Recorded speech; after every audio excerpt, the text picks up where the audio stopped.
Hot. Greetings and salutations, and welcome to the 45th episode of Screaming into the Void. We're running a bit of a skeleton crew tonight, so my name's Samuel the Infamous, and with me is the Corpus Marketing Director, Kat the Hijabi Gamer. Yo, what's up, everyone? I got ramen. I'm not fasting, so life is good. It's good to hear. Good to hear. I was gonna make some jokes about this being number 45, and it's gonna be huge, folks. The best. Everyone says it's the best. 9 times 5. But here we are. Ryan's potentially he may show up, he may not. He wasn't feeling well yesterday, so he may still be recovering. So we don't know if we'll see him. Nomi should be here a little later. She's got some other things that she's taking care of, and I mean, as we announced on Thursday, Larry is now a father again. So if he doesn't show up, it's because he's doing his job as a dad, which Awesome! I'm Congrats. good with. So you should. Yeah. So Kat, I didn't know if you had heard about that yet or not, but No, yeah, I haven't. welcomed a new little knight into the world early Thursday morning. They were expecting a little girl, right? Yes. Awesome, because daughters are the best. And that's what they got. As it turns out, that's just how you come into the world. Is one or the other. Which reminds me, there's this awesome T-shirt on Amazon that I plan on picking up that says, "Remember to thank a straight person today for your existence." Yeah, that's pretty funny. So before we get too far into anything, let's say hello to the chat. I see Logical Spock was here first. Shadow. We've got Shadow with us today. I see Carrie in the chat. Shadow. UA and Beak. Good to see you guys. Bernie, always pleasure. So what are you saying about Grace Jones, Carrie? Like, I never really listened to her music. I really only know her from Conan the Destroyer with Arnold Schwarzenegger. So, which is a not a great movie, but it's still fun. Shadow, I'm just disappointed you were not first. So disappointed. He was taking credit for making you late. Which yeah, she but wasn't, by the way. Well, he was alerting me. I mean, I already knew about it, but the whole Hogwarts Quidditch game that's coming out, which one of my favorite video games of all time was Quidditch World Cup. So I'm definitely looking forward to that one. It's basically soccer on broomsticks, right? It's a little more complicated than that, but one of the things that I loved about Quidditch World Cup is they did things that you can't do in the movie, where they were able to do moves with the broomstick, like use it in game in ways that they couldn't in the movie. So like they would be using the broomstick to hit the ball and jumping over and just doing really amazing moves. It was so much fun. Yeah. So welcome Sasquatch and Josh Watson. Good to see you guys. So we were just kind of, I had some things we were going to cover today, but then I slept and I didn't bother to write any of them down. like somebody who is professional would do, say. So here we are, but yeah, I noticed we were backstage. We were discussing some video game stuff a little bit. I don't know. Why don't we keep that trend going a little bit? Have you tried Elite Dangerous? No, I have not tried Elite Dangerous. I have not played anything all week because I was exhausted from fasting this week. It was just long, and then Friday was the holiday, so I finally started playing Destiny 2 on Friday to try and get the campaign finished at least. Yeah, it sounds like you're hating every minute of it. Oh my god, I'm hating every minute of it. Caught a little bit of your stream the other day, and every third word was bullet sponge. When I finally stopped, I was at 84 deaths, and the vast majority of them were in that one area with those tormentors that can just one-shot kill you without any warning, without any telegraph, without anything, no escape, just no words. Yeah, it is. I mean, there's always, that kind of lately, it seems like, in addition to shipping out games incomplete, which is what DLC is all about, it's about getting as much money as you can. So they don't finish the games. They just send most of it, and then you got to pay for the rest of it later. Um, I used to call those expansions, and they used to be like worth the money. Yeah, I remember that. Anyway, in addition to that, they always like to pad out that kind of content with something that is designed to drag out the time. Yes, like bullet sponges and ridiculously long checkpoints and one kill enemies that kill you all of a sudden one shot out of the blue because then it takes you longer. I hate you, Right. Bungie. Well, Diablo 3 did it with the addition of chapter 5. Like all of the areas in chapter 5 are extremely convoluted and maze-like and take forever to find objectives. And it was a way of padding out content because there's really not that much content in chapter 5. Honestly, though, I don't remember hating Chapter 5 as much as I really, really, really hate Lightfall. Add the fact that the story is just god awful and the characters are unbearable. I now have the freak and the old fart. And when old fart number 1 dies, old fart number 2 takes over as old fart. Yeah, I have no context for those things you just said. I was just saying the characters. If you've ever seen me play Warframe, you know how every now and then I tell the Lotus to shut up, woman. That's my now signature apparently. And people are telling me I need to get one of those T-shirts. You know, the wife T-shirts. Mm. I don't know if I should say that out loud. So now my new for Destiny 2, it's to the freak called Nimbus, and then there's Rohan, the old fart, and then there's Osiris, the old fart, or the fake ass Egyptian. Fair enough. Fair enough. You're how well, because you had talked a little bit about having studied Egyptology to a degree when you were younger, right? Very long time ago and not very in depth. Honestly, I don't know Oh. enough about it. I should because I was I'm an American. I didn't go to study much world history, and it's been a very long time. I probably know more than your average American simply because I know who Hatshepsut is, and they probably don't. And I dear sup God, I don't want them to know who she was. I suppose my curiosity lends more to the mythological side of things. How much do you know about the story of Osiris? I don't remember. It's been a very long It's time. it's It, fucked up. isn't it like they chopped him up and then they attached his dangly bits so she can have a baby with his dead body, or whether he was the child of That's the. kind of part of it, yeah. So Osiris, Set or Seth, and Isis were all brothers and sisters and children of Ra. And Osiris and Isis were an item, and Seth was jealous and wanted Isis for himself. So he murders his brother and chops him into a bunch of little pieces and sends them all over the world. And Isis spends a bunch of time gathering all the pieces back up together, but she can't find his, as you put it, dangly bits.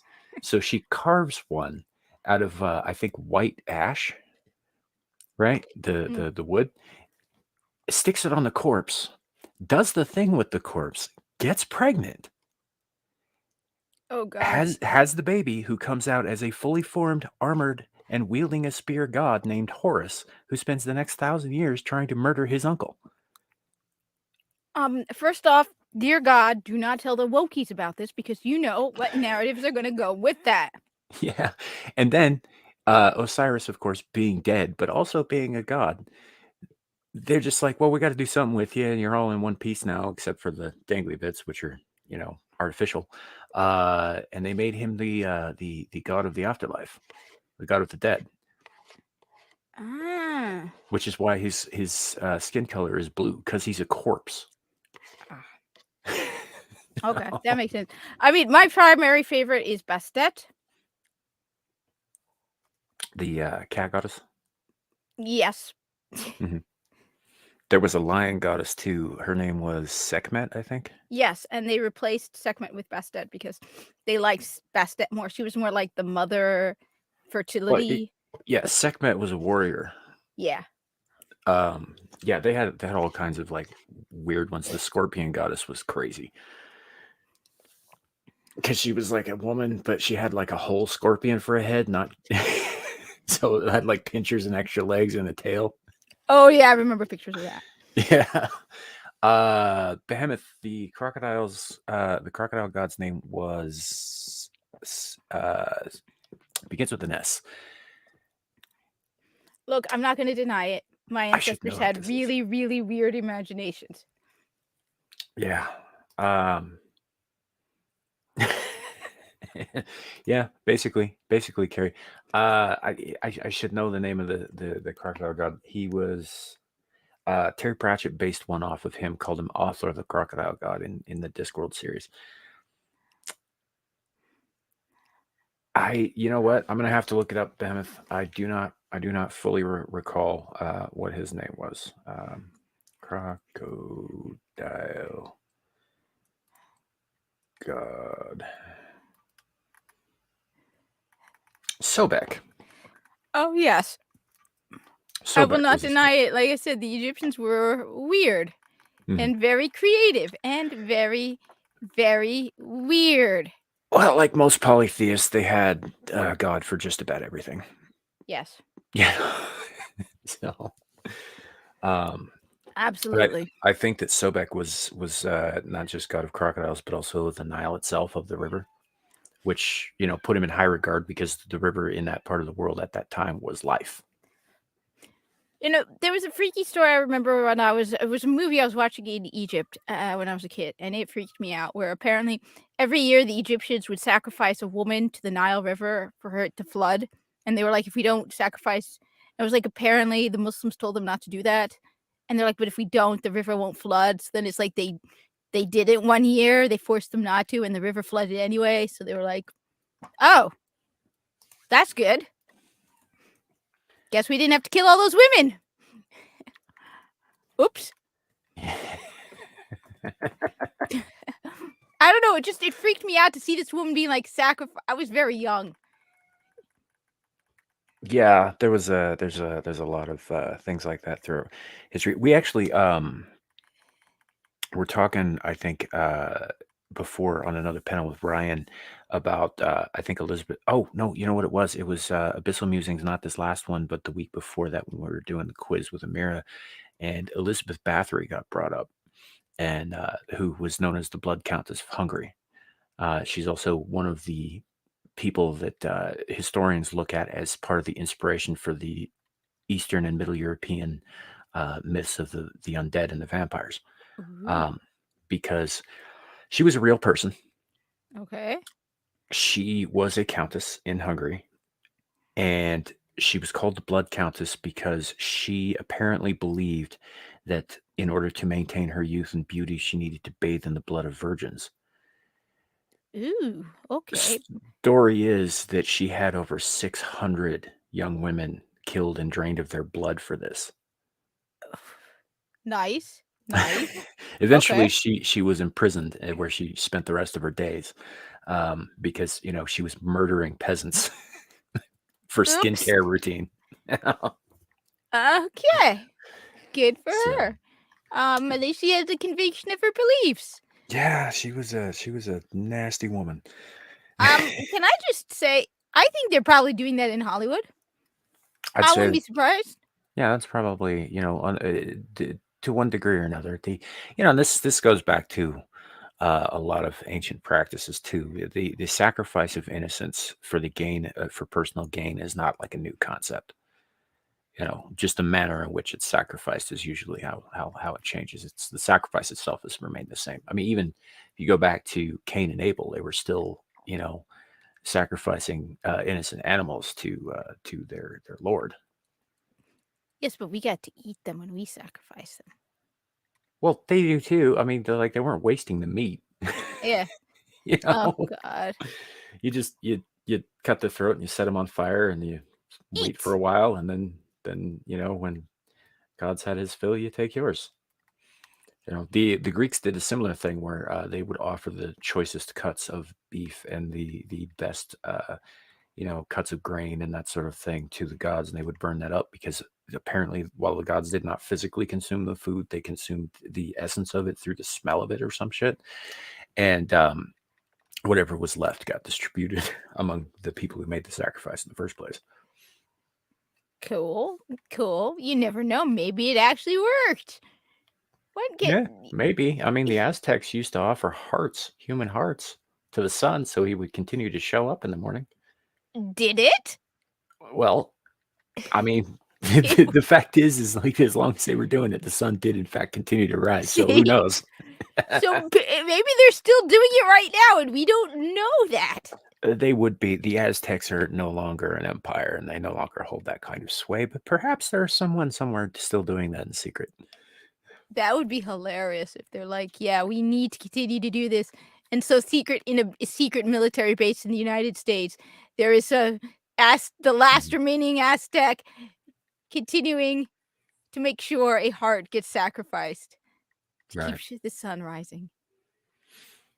Yeah, and Michelle brings up a point. Sounds like the ritual sacrifice story of Moloch. So Moloch gets brought up a lot these days, specifically among Christian conservatives, because it harkens back to a time there was when certain Semitic groups, the Canaanites, for example, would worship certain deities, and Moloch was one of them, who required the sacrifice of innocence, i.e., putting children in an oven kind of thing. It's super jacked up. But the reason that Moloch keeps getting brought up is because Moloch is one of the very few deities that's actually named in the Bible uh, as one of these problems for everybody. So they keep referring to that. But the fact is that nearly every god who had every chief deity across the entire history of mankind has required one form of sacrifice or another from their supplicants. You Oh, know, I now mean, they're getting a lot of sacrifices. you could even look at Ramadan and the fasting as a form of sacrifice. You're sacrificing nourishment and time Mhm. for Allah, correct?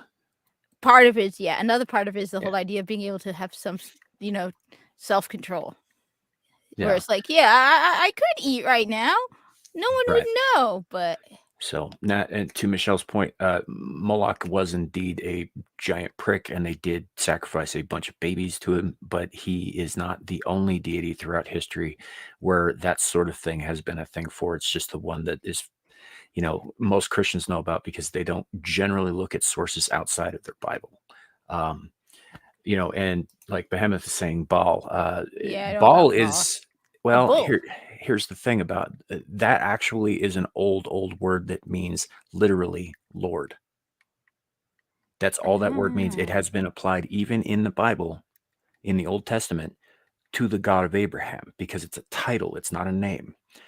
So when it's put in like conjunction with something, for example, like the Phoenicians worshipped a god called Belphegor, which is the Bel part of it is a sort of a localized like bastardization of Baal, meaning Lord. There was a mountain in Phoenicia called Fagor. He was the Lord of Mount Fagor, Belphegor, Ah. for example, or Beelzebub, for example, literally means Lord of the Flies. So when you say Baal, it's I mean that's not specific to a specific god. That is a title. There were men, kings, and such who were also referred to occasionally with that title because it literally means Lord. It's sort of like Allah literally means God. Christians and Jews in the Middle East will use the same term because it Mhm. literally means the God. Yeah, yeah, absolutely. And It's not like a name. It's just it literally translates to the God. yeah, well, so Michelle, the people you're talking about doing these things, like Sam Smith and Rihanna, talking about Satanism. First of all, um, I believe that a lot of that is for show. I know a lot of Christians Yeah, out there are going to say, "Oh, they really worship Satan." I was like, no, I think they're doing it because it gets a rise out of you. Honestly, yeah. um, I think that a lot of that stuff is show. Now, I think there is some shit behind the scenes that goes on that's pretty fucking evil. But you got to keep in mind that the concept of Satan is pretty specific to the Abrahamic religions. Like um, yes, there are other dark deities, and pagans have their own forms of these kinds of things, but it's not, So I don't know about that. And as far as like LaVeyan Satanism goes, they're very humanist, very self-serving. They see themselves as their own gods. They don't actually believe in external entities of any kind. Um, they call themselves Satanists because it pisses Christians off. It's literally just to piss an entire group of people off. The thing is also, I have a crazy ass theory, and I think because especially after listening to Tim Pool going on about the algorithm, and there was recently a woman who was at something in New York protesting Trump, and it was like a black woman who painted her face white and was screeching, and who probably had no it was no level of celebrity at all, but everyone focused on her because she was acting the craziest. And my theory is, and one of the reasons why I think things are absolutely going to go nuts and are going to keep getting worse and worse, is because the only way to get any attention, which is what everybody wants on the internet, is to act crazier and crazier and crazier. I mean, look at it. Who do they focus on in the protest? The crazy black woman with the white face screeching at the top of her head about Trump. So the next time they have something, they're going to have someone acting even crazier. Whenever they have a protest or whatever, in any kind of event, it's usually the dude with the flag and the painted face and the creepy teeth and the hair and it's like, you probably have 100 people, but the one person who stands out is the one who's going to get, and then they're going to have other people going, oh my God, can you believe how crazy they are? I think, like you said, they're doing it for attention and an act. Oh my God, they said it was. Again, I do think cannibalism, for example, is happening behind it. I have no doubt that there are people in Hollywood who are engaging in cannibalism because they are drawn to the forbidden. Well, we know we know people are engaging in cannibalism. Some of them have been fairly open about it. Army Hammer. Now, I don't know how much people talk about like how into it he is. I don't know how much that is true, but I absolutely believe that he was, involved in some events where human flesh was consumed. Sure. The thing is, I suspect that one of they're doing it a lot more than we think, and I wouldn't be surprised if they're taking, because there's slavery still going on. Yeah. Well, I mean, that's true too. Luke Ashley, thank you for being here. Much appreciated. Uh, Honestly, Shadow, it just kind of hasn't come up. I don't know if she wants to mention or not. um, you two do a lot of the heavy lifting here, so that's why you're mods. But and Lou shows us a lot of love over here. If she wants to run, she can have one. It just never really came up. Um, yeah. There's a lot of dark shit in the world too, though. But for my money, so this is where I differ from a lot of the Abrahamics, especially in this country, who like to blame everything on demons and Satans. The I don't. fact I said a lot of, I Okay. know that, is that evil comes from the hearts of men. It's innate in us. We have both good and evil in us, and the capacity for great good or great evil lies within each of us. We don't need an external influence to exercise these things. I think that No. a lot of the evil shit we're seeing are just people being fucking evil. I mean, that's for my money. I don't think that if there is such a Satan figure, if there is such an influencing figure behind the scenes and all that stuff, I don't think that this person would be as obvious as we're seeing this stuff. I think that these people have lost their. A lot of them are just nuts. Some of them know exactly what they're doing. George Soros, for example, Yeah. and I think they're just evil people. Yeah. You know, Greedy, and evil people who. yeah, Yeah. so uh, yeah, it's just it's a whole thing. So, Well, I started to go on a diatribe here a little bit, and also I wanted to say Michelle mentioned the pagan rule of "do as thou wilt and harm me none." That is almost exclusively a Wiccan saying, but it is a variation on a theme that is in every religion and faith on Earth, and yeah. that is the Golden Rule. Yeah, even the Muslims have it too. You know, and and as far as the satanic version of that goes, yes, they have one too, but they also have a caveat. They're like, if you fuck around and you do a bunch of evil shit, you're gonna get evil shit back. They don't bend smooths about that. The only difference is that I think in the Wiccan version, you get it back threefold, but in their version, it's tenfold. So it's actually worse.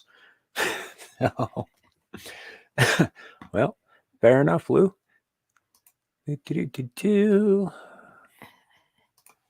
Yeah. All right, there we go. Well, you should have a wrench now, Luke Castley. Cool. So yeah, but I think that there's a lot to be said about the culty behavior that we're seeing these days, absolutely. But I don't think that it's necessarily specifically uh, Moloch worship. Moloch is a god that fell out of favor with human beings about 4,000 fucking years ago. No, I think it's people who have no He's not cause. making a comeback. I think it's just people who don't have a goal, a cause. Mhm. They need something to drive them in life, and so they need. I'm not sure what the word I think, but they just want something to focus on.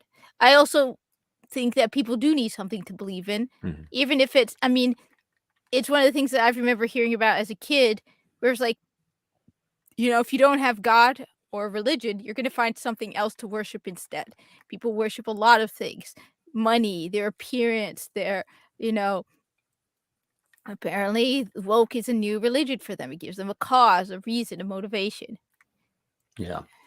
I want to point out here, Behemoth talks about black metal. The band Behemoth, obviously being one of his favorites. That makes sense, actually. Uh, and yeah, they're Satanist, very very vocally so, if I recall correctly. But you're right, the music and the lyrics, like you can listen to music from ideologies that you don't necessarily agree with. Like for instance, I don't I don't agree with Christianity or Christian tenets. Like some of the basic stuff I'm totally good with, but some of the other stuff, man, not so much. But I like Flyleaf. I think Flyleaf fucking rocks. I think Lacey Sturm's vocals are kick ass. And yes, I know that there is a ton of religious messaging in their music, but it's still good music, and I can listen to it. So I get it, dude. It's and I think that is something to be said for taste. And I also understand though that there are people who say that if you listen to certain things, you let certain things into your heart, into your mind, that then it takes an act of God, if you will, to root them out. So I understand that, but yeah, Carrie, that Flyleaf, yes, great Look, fucking song, by the way. look, I used to like Christmas music until I started working in retail. Mm, Now, the I have first day.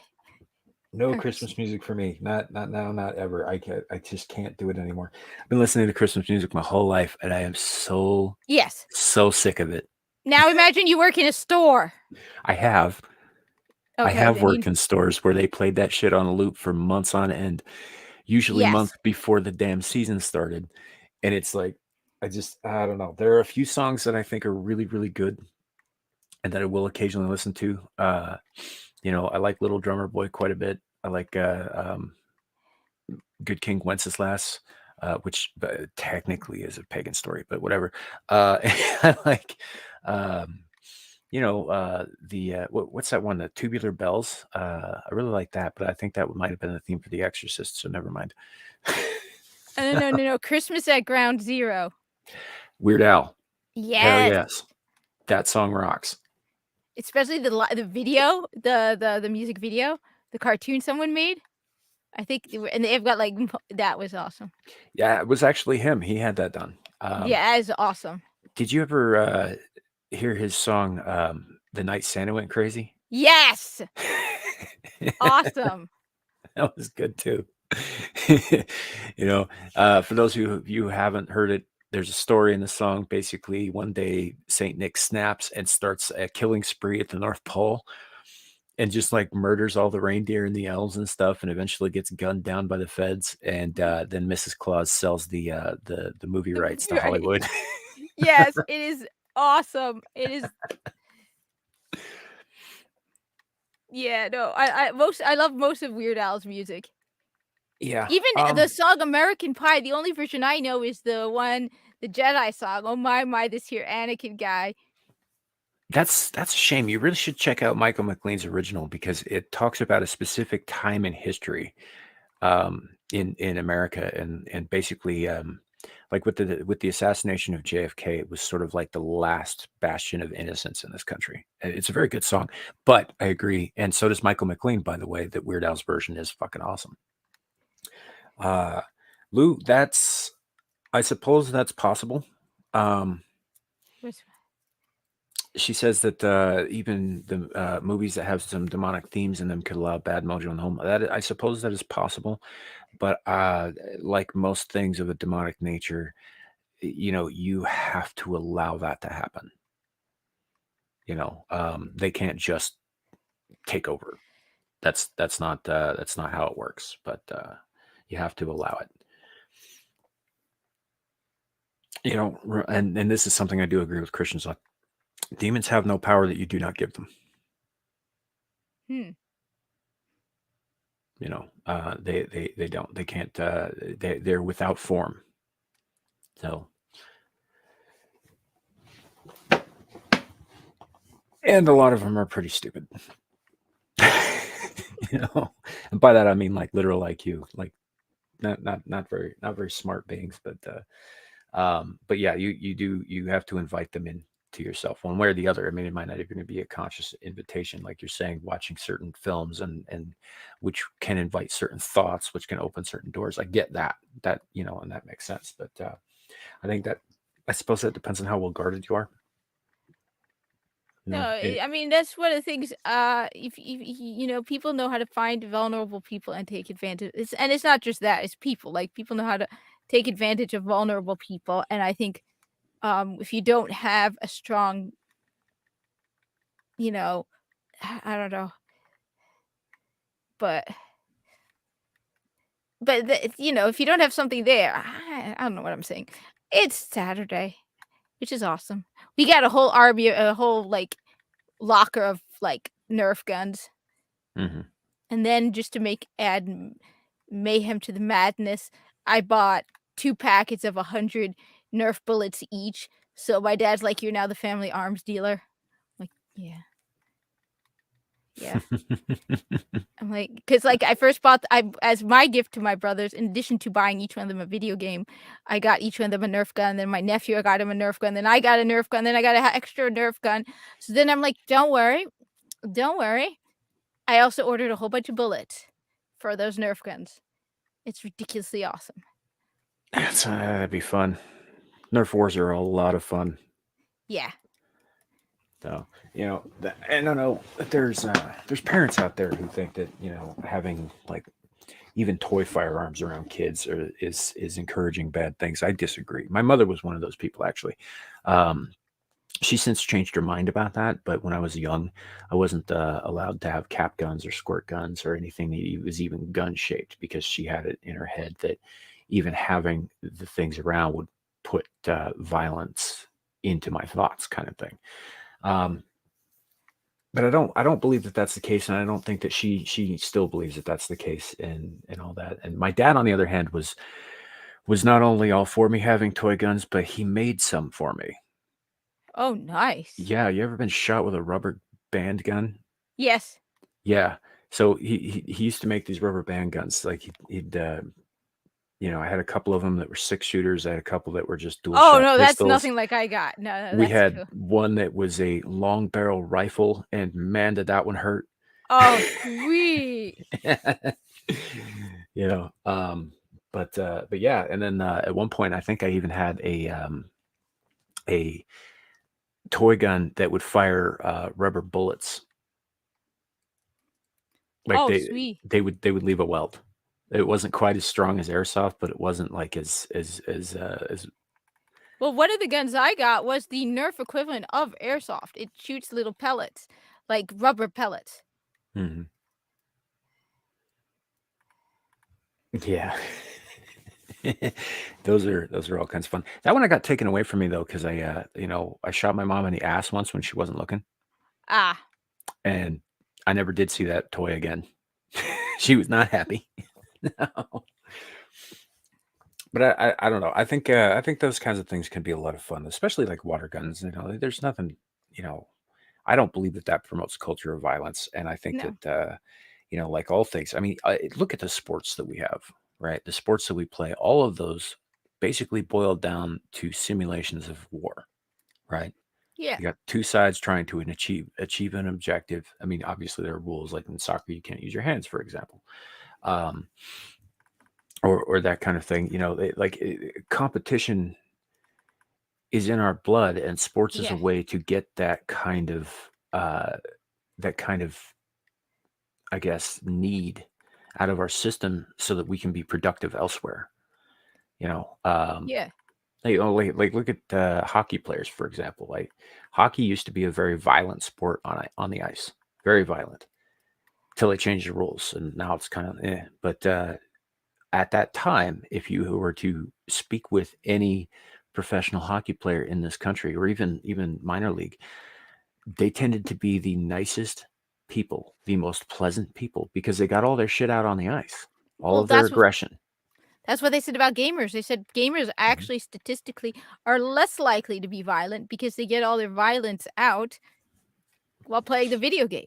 Yeah, it's cathartic, and it allows us to focus on other things when we're not doing, you know, doing the games and the competitions and the sports. And plus, I think that it's good for especially young men, but for everybody really. I think that practicing competition, you know, on a sports field allows us to figure out how to compete in the real world. And competition, as you know, breeds excellence. You know, if there's no competition, there's no reason to excel. Unless you're playing Destiny 2, then it just Mhm. builds up rage and rage and rage. Yep.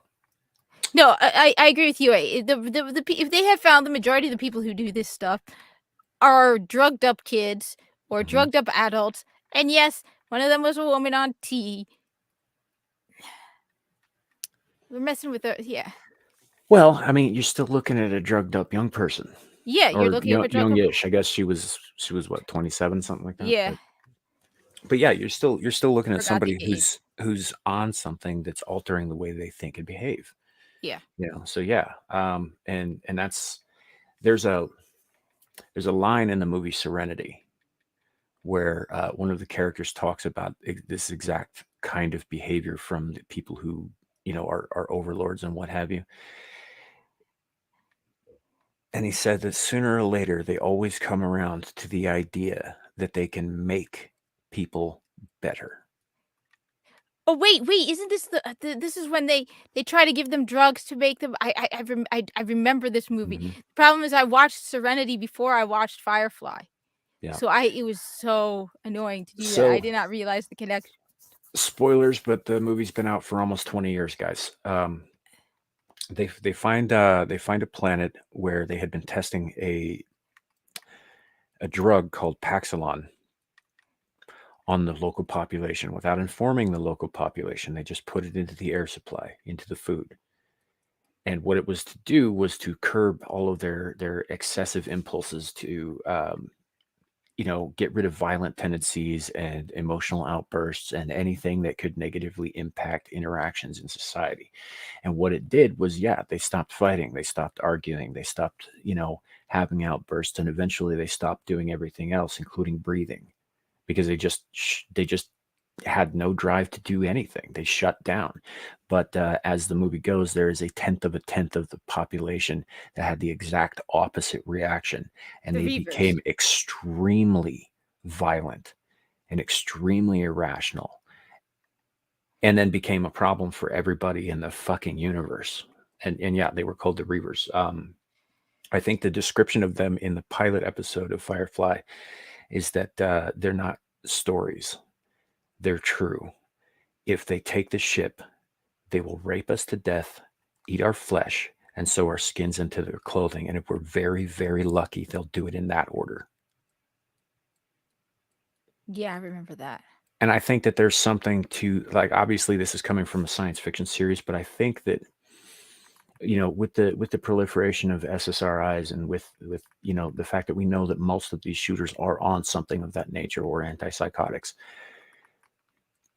I think we're seeing something similar. I think we're seeing an adverse reaction, or perhaps it's the intended reaction, and the majority just don't respond to it. But I think that we're definitely seeing a reaction. I think there's a chemical component to this that nobody's talking about, except us.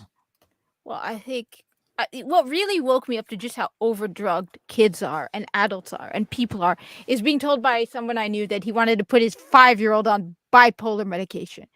Then it was like, are you insane? Are Mhm. you actually that crazy that you're going to put a 5-year-old? Then it's like, yeah. Or the fact that when I was in school in Egypt, you want to know how many kids got up from their chairs? You want to know how much ADHD was in that classroom? 0. Mhm. And so it's like, wait a minute. So why is there only ADHD in America? Why isn't this a problem in Egypt?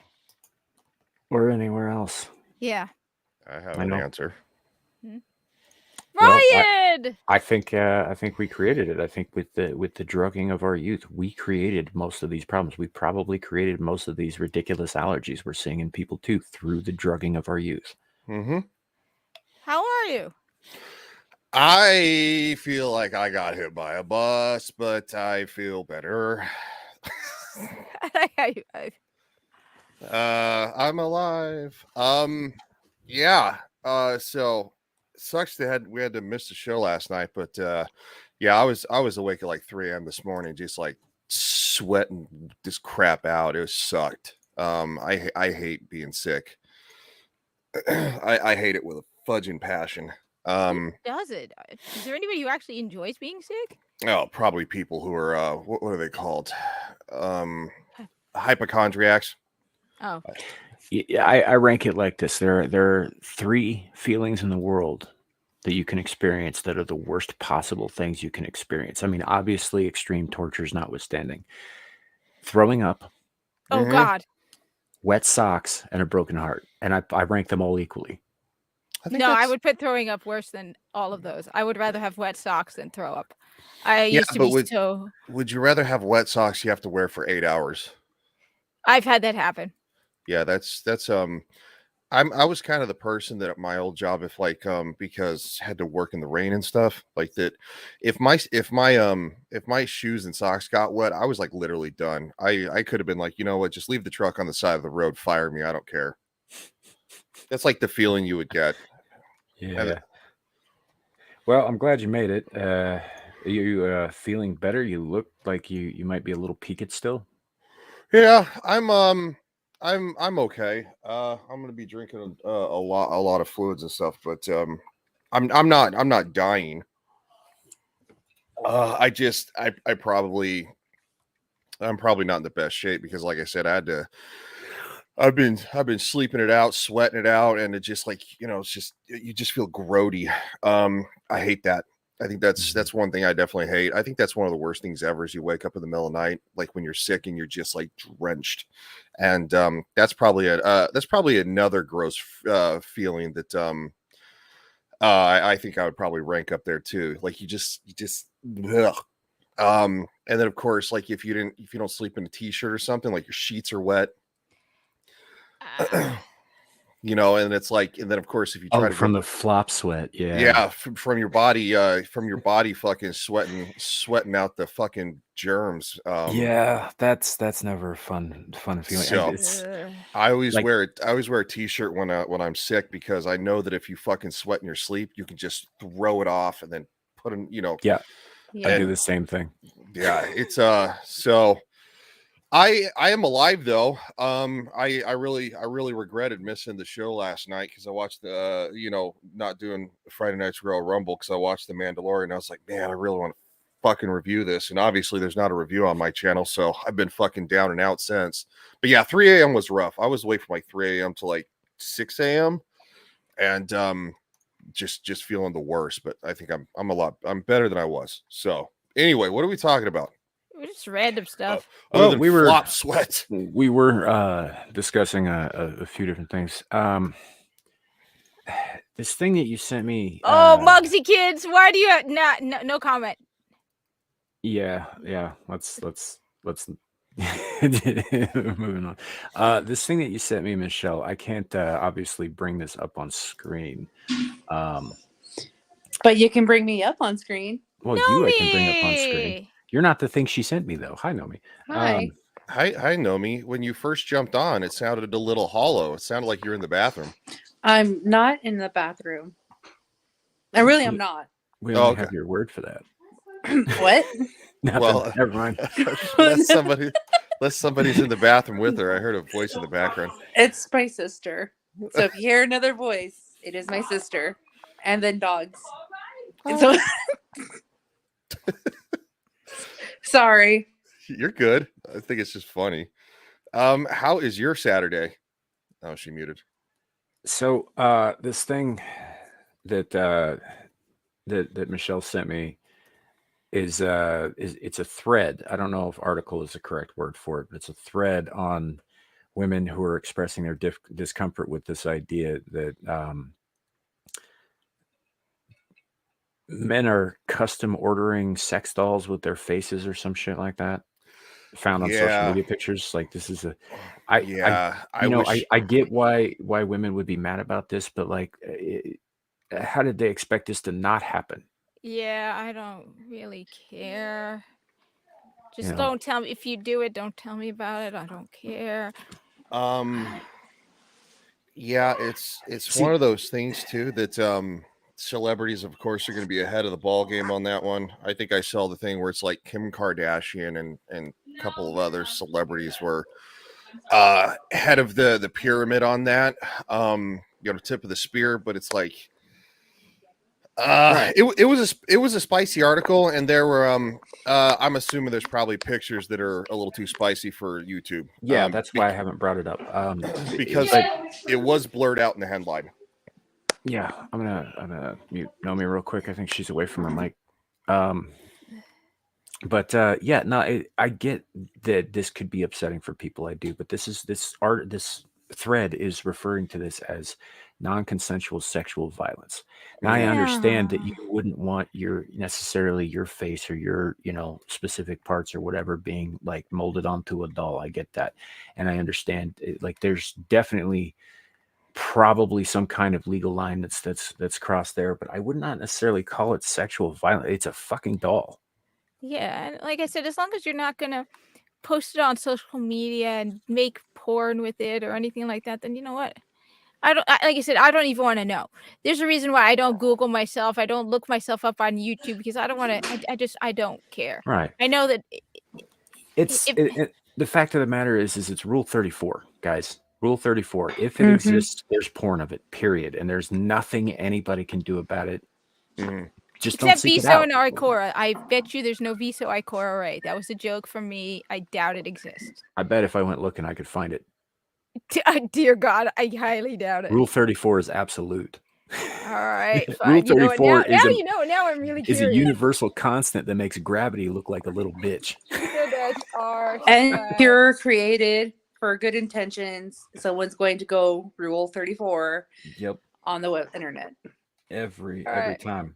Well, no, there isn't anything. There is nothing coming up.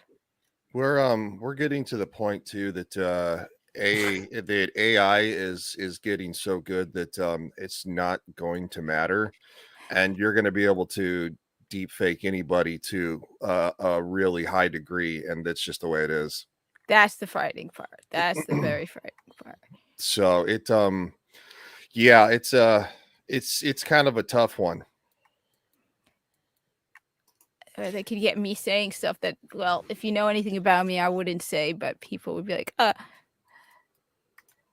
Yeah. So I guess like this is no different in my opinion, because again, we're talking about inanimate objects and not the actual person here. This is no different in my opinion than, say, a 14-year-old boy, doing his thing to the cover of Cosmo magazine. Yeah. Or that image is out there and there is nothing you can do about it once it's out there. And what happens with it after that is out of your control. So you got to make peace with that if you're a public figure, first of all. Yeah.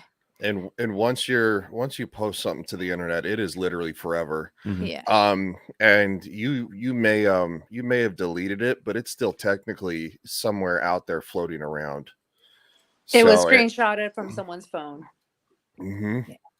The only, like I said, And the only thing I don't like is that my worry that people will use me to say things that I like. For example, I'm very anti-woke, very anti-SJW.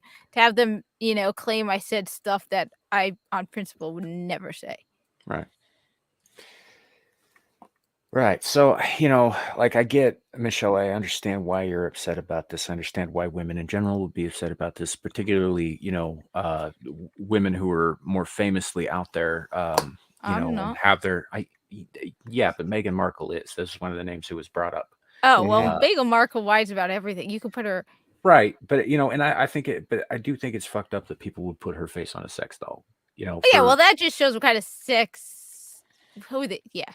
like just in general, like regardless of who Meghan Markle actually is as a person, Yeah. right? Because she's famous, this sort of thing is going to happen. And that's, I don't necessarily think that's right, but there's nothing I can personally fucking do about it besides not give my patronage to these people who are making these things. Mhm. Oh, they're making and selling them. So Oh yeah. so what you Oh, can yeah. what you can do is the article covers basically that you can send in a picture of somebody and like like body measurements and stuff, because unfortunately like the Kardashian girls are not afraid to share that information, like that's why and you can try to have the doll made to those parameters, and the manufacturer will do the best they can, because I mean it's not illegal. It's Yeah. it's just not. And it's we're the majority of us are on Instagram and Twitter and YouTube and stuff like that, and it's no different than these girls that put these scantily clad pictures on Instagram. And it's like if some 16-year-old kid wants to spank the monkey to it, you can't do shit about it. And Yeah. the thing is that was their whole entire point, is that they Mhm. want to do that on purpose. And they want that audience because they want to suck them in and get their money. But now that it's gone farther than that, now they're like, well, I'm not getting any money out of this. So Yeah. and They're I just, think that's where it's really coming from, is that, oh well, now I can't make anything financially off of it like the Kardashians have for years. Meghan Markle, she's a grifter too. She goes on Oprah and whines about the royal family. Yeah. One of the most privileged people on the freaking planet. She's a princess. Like, I have zero sympathy for you. I think it all comes down to money, if you want my honest opinion. yeah. No, Right. you're Well, right. and like some of the other names these are all like people related to the royal family too. Hilariously, the top celeb sex doll requests. Meghan Markle's one of them. Kate Middleton is obviously one of them, and Princess Diana, which I think is a little fucked up. I Yeah. mean, more than the rest of this is, because she's very dead. She's been dead since like what, 96, Yeah. 7. 97? Yeah. That's like I don't want to say the thing that just popped into my head. I'm gonna do it though. But like, did they make the doll before or after the crash? Oh God. I mean, I don't know if yours was worse than what I thought of. I was gonna ask, like, do you think Harry ordered one? Oh. Oh no. No. Him and 'Cause his he really loved his mom. yeah. Oh God. No. So you're saying he didn't even get one of Megan? He got one of his mom. Because he said in his book that some very, very off-color things about his mother is a young man. Yeah. Exactly. So I that can't remember. piques the question. I can't remember what it was, but something about the fact that, like, when he was doing stuff to himself, like the thought of his mother would pop into his head, and he would use, I think he'd use that to like finish. Oh God. I don't. Wait, Ryan, did you read the book? I didn't read the book. No. Oh, okay. Is it worse than that? Oh no, I never read the book. I was just asking because why do you know this? There's a couple quotes out there that make people go. There's quotes out there that people are like, dude, what in the is wrong with you? Yeah. Makes sense. You know, mommy issues make fools of us all, I think. Yeah, but there's mommy issues, and then there's his mommy issues. Well, he's a royal. That, like, you know, whatever you want to say about any individual person, that whole bloodline is super fucked up. Yeah, but he takes it to a whole new level of just no. Yeah, he's No. actually, I think he's pretty tame by comparison to some people in the past. Just saying. In the past, but modern day. No, modern day, they're much better at keeping a handle on it because they have to be, especially given that England, for example, is the most, like, London is the most surveilled city in the world. So they have to be very, very careful about keeping shit behind closed doors because, you know, these modern royals are just as, if not more fucked up than past ones. I would agree. But I would say Hollywood is more messed up than them. I think one of the things is, at least until recently, you know what? Maybe I'm wrong. Maybe I'm naive. But the Queen of England was what, like more than a boomer? Right? So she still had some standards. So maybe she kept at least a little bit in line, at least while they were visiting with her. Well, if you're talking about the recently deceased Queen Elizabeth II, she was greatest generation, I believe. Yes. Yeah, she actually she did the motor pool, I think, in World War II. Yeah, she actually worked in the services and stuff like that, and drove an ambulance. So she actually did a lot of stuff humanitarian wise. Not going to say she's probably a perfect woman. Nobody is. You know, and it's like they you know, it's like the weirdos celebrated when she died because, like, oh, she was racist and this and that, and it's like she's also a product of her generation, but she did so much good stuff that I think she's probably going to be the last great royal. I don't think we're going to be getting anything good out of the future of that. You know, seeing as how, and this is probably out of line, but I'm going to say it anyway. Seeing as how Charles looks like, you know, he was born halfway through an abortion. Like, that's a very good description of King Charles now.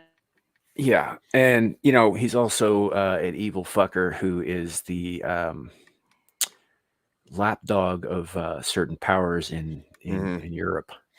Well, which one was the one that got caught taking a picture on with Ghislaine Maxwell and all that crap? Oh, that was Edward, I think. Was it Edward? Yeah, I think so.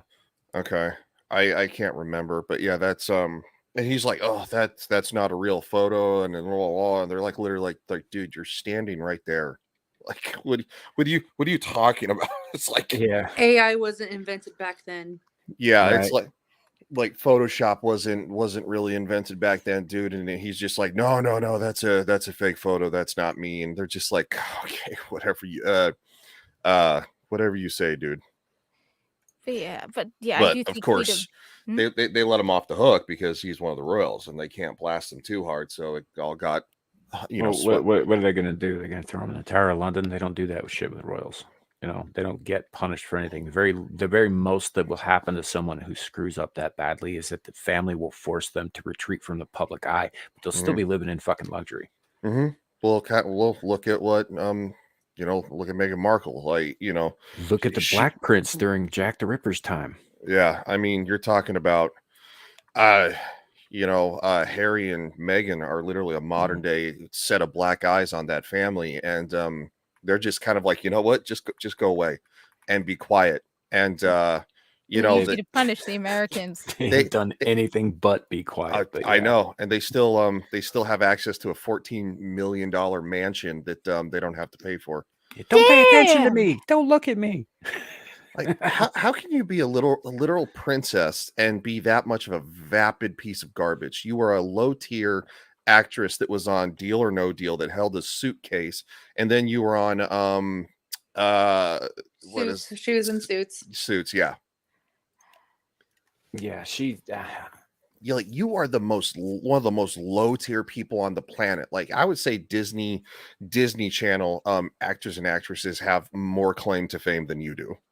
and you are that much of a vapid piece of garbage. Well, I'll be honest with you. I had no idea who she was until they made a big deal, because even American tabloids make a big deal about the British fucking royal family. How really did we get rid of them entirely in 1776? I'm not 100% sure we did, but It's the Hollywood. It's the Hollywood effect. Yeah, but like as a people, we're still fucking obsessed with another country's royal family.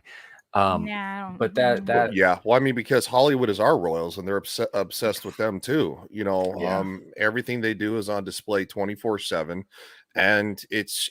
I think it's honestly just to make the common man still feel like a peasant. Well, that and the fact that every single president that we've ever had, every single one has is in the family tree of King George III. All of them. I've never Really? looked into that. I didn't How? know that. Usually through a series of like marriages and all that and stuff. But yeah, all of them, including Donald Trump, including Barack Obama.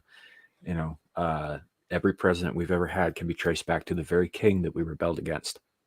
Well, even kind of look at it this way. Presidents never used to have this like celebrity status to them until Obama.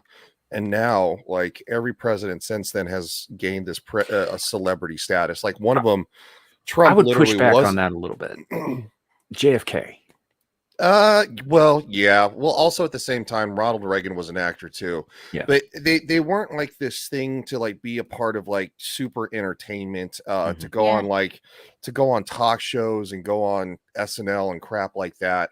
And then of course, so Obama was doing all that stuff. He's going on like reading mean tweets and blah blah blah. And then of course we had Trump, who was actually a celebrity and an entertainer. And then, of course, now we have Joe Biden, who's a walking clown show, who they've given, faux celebrity status to. It's like, oh, Joe Biden's in Central Park eating ice cream. It's like, who cares? Yeah. What kind of ice cream you got, Mr. President? Oh, I got Rocky Jubilee Road. What? Can I have what he's having? Chip? He's. I don't know, but I guess my overall point was though that the Royals are fucked up. They'll always be fucked up, and I'm obviously any Royals everywhere, except that there aren't that many true monarchs left on Earth. I think there's like a handful of countries that still have them. The most famous, of course, being Britain.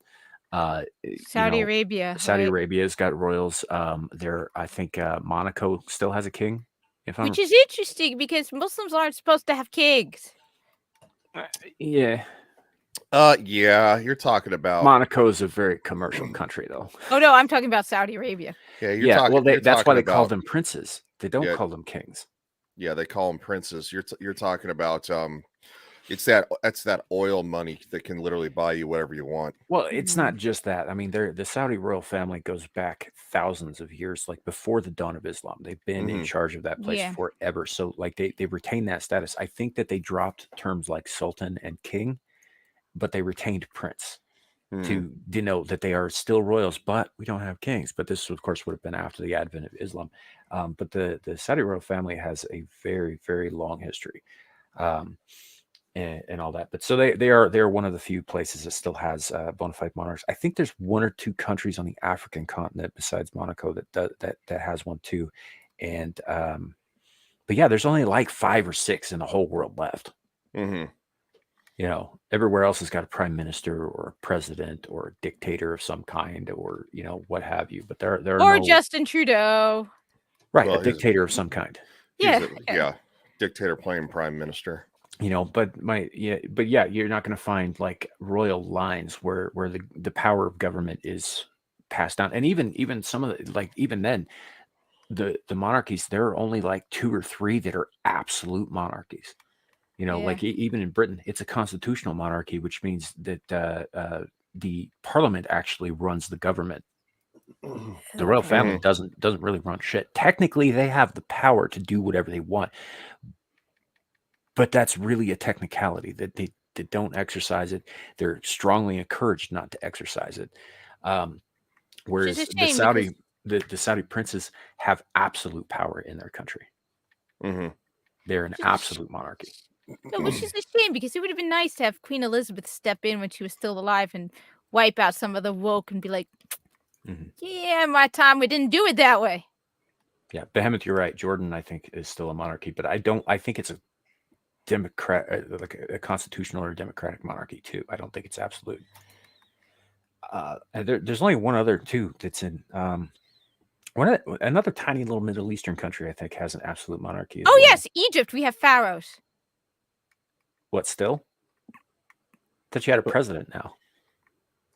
That's what you think. That's what we want to think.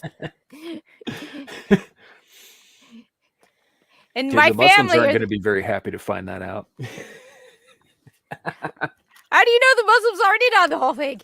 Because the pharaohs were polytheists. That's beside the point. We found a way to make it work. The pharaohs were not only polytheists, but they were often viewed as god kings themselves. We found a way to make it work. I'd say that hasn't been a thing for quite some time. No, it hasn't.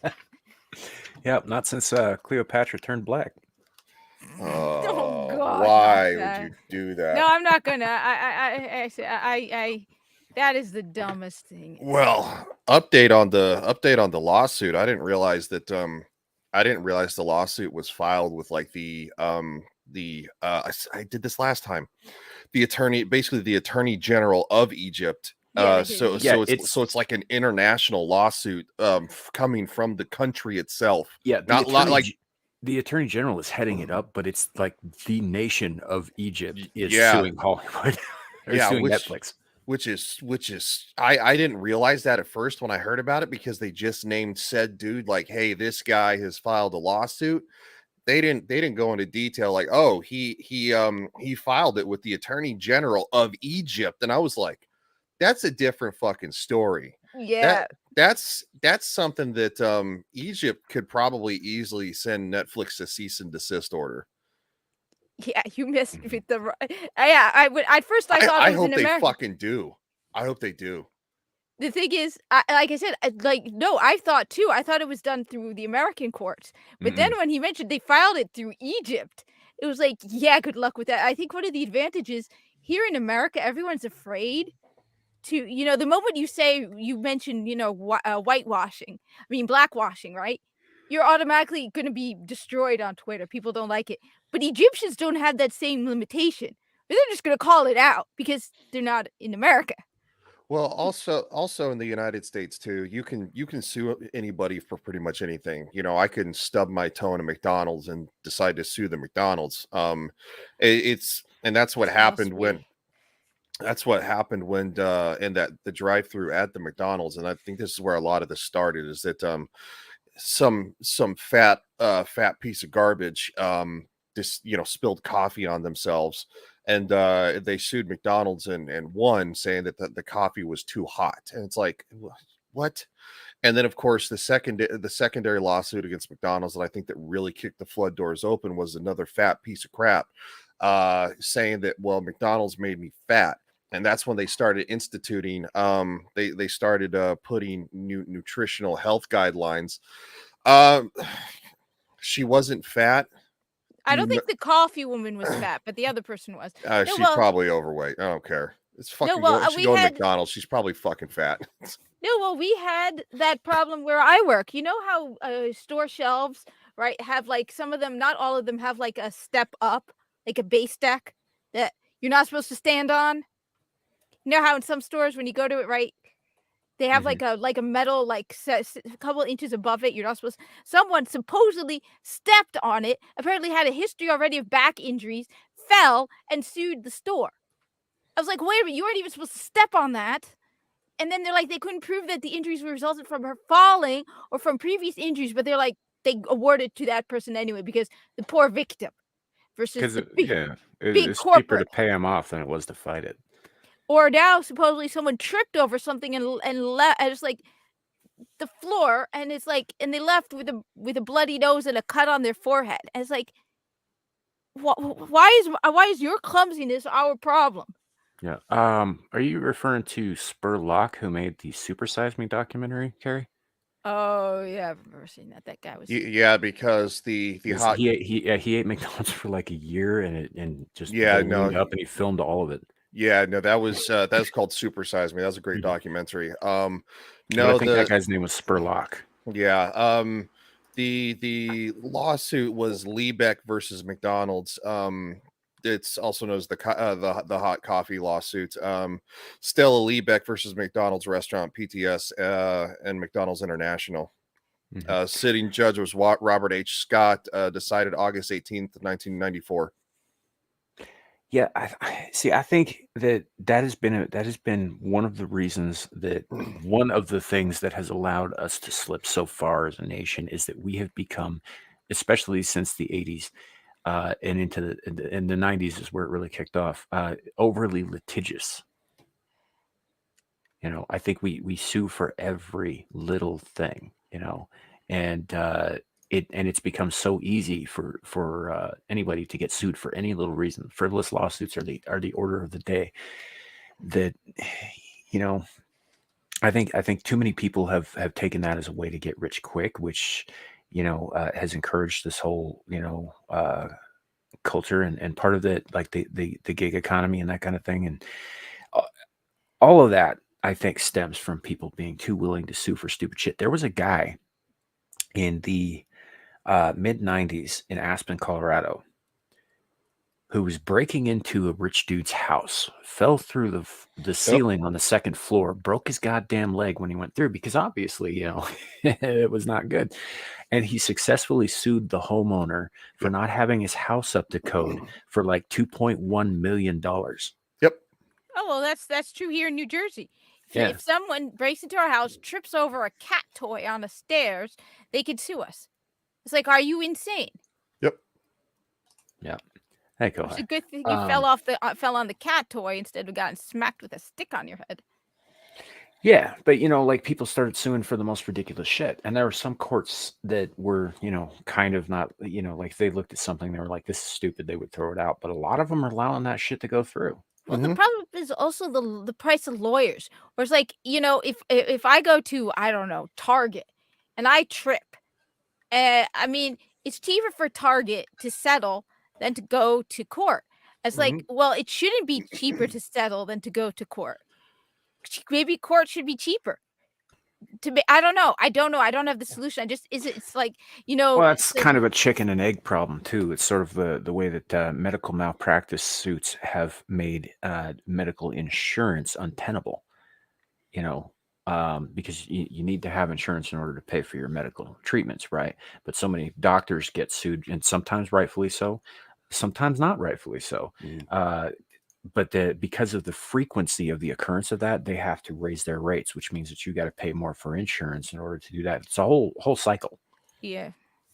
So, like I said, I don't know the answer. I'm just saying it's like the fact that it's easier and cheaper for I don't know the Sesame Place because some character missed looking at someone's kid, and so it's easier for them to just pay them than to have to be. Yeah. Well, see, the thing is that in the United States, if I wanted to sue myself for allowing myself to get fat, there's a lawyer that would take that case. And Was there not a case that where that exact thing happened and a dude won? Yeah, No, someone mentioned it in my live stream. They said someone sued themselves because they threw a boomerang and their insurance had to pay it out. Yeah, because the boomerang came back and hit him in the head, so he sued himself. And that kind of thing. I think that sort of thing has contributed greatly to the downfall of our society because we expect things to be given to us for nothing. Yep. We allow the uneducated mouth breathers to to take over and stuff like that. And we have a serious societal problem with idiots, and these low tier idiots are rightfully allowed to do everything everyone else is. And I don't disagree with that because that's what our freedom means. But at the same time, there's things that we really should be doing to try to make a better quality person for society. Mhm. And we have failed on so many aspects, and education, parenting, nutritional value. Like we as a country grew so fast that everything we do needs to be done right now, done right now, done right now, done right now. And it's like, that's one reason that makes the United States great, is because everybody has the opportunity to come here and literally make themselves into something great.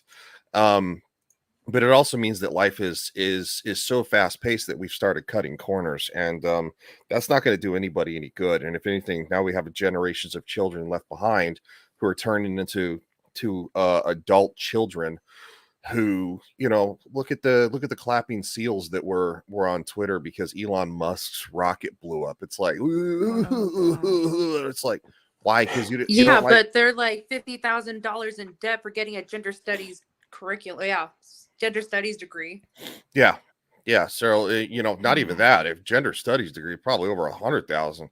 That is like one of the most useful degrees on the planet. Well, we'll look at the just say useful. Useless. Sorry. Yeah, useless. You did say useful. Yeah, I believe it.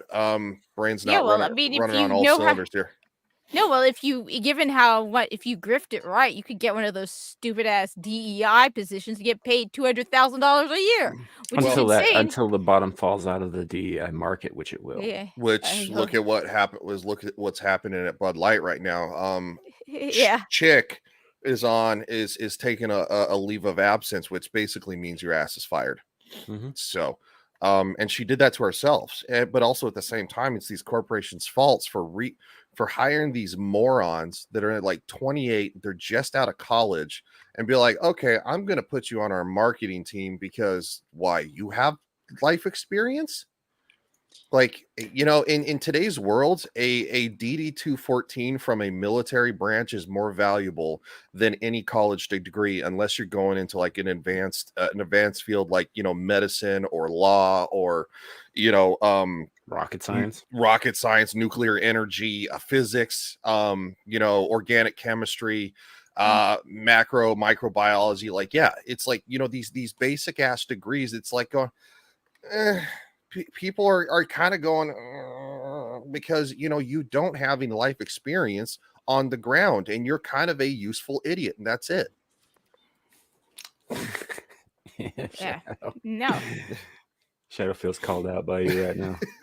It's not Shadow's fault, because that's the problem with our education system. When you have government funded education, it makes things more expensive, because what 18-year-old in their right mind would any bank be like, here's a loan for $100,000? Nobody. But why they do it? Because it's backed by the government. Mm-hmm. And if it wasn't backed by the government, college would be probably 20 times cheaper than it is. College used to be 20 times cheaper than it is because it wasn't backed by the government. Ding, ding, ding. It's just you used to be able to spend what, $1,800 for 4 years at college, and get a useful degree. I mean, why the fuck is a textbook $350? Yeah, and you don't even get a physical one anymore. You get a digital one. And even if you do get a physical one, it's used. Yeah. Like, they're like, oh, you can get this used one for $120, and it's like normally like $250, and you're like, score? Like, and it's like, it's a book this thick. It's like, like motherfucker, I bought. Hold on, I only got the CD-ROM with me to teach my history channel. This CD-ROM and the physical teacher's book it came with was like less than $20. That was off fucking eBay.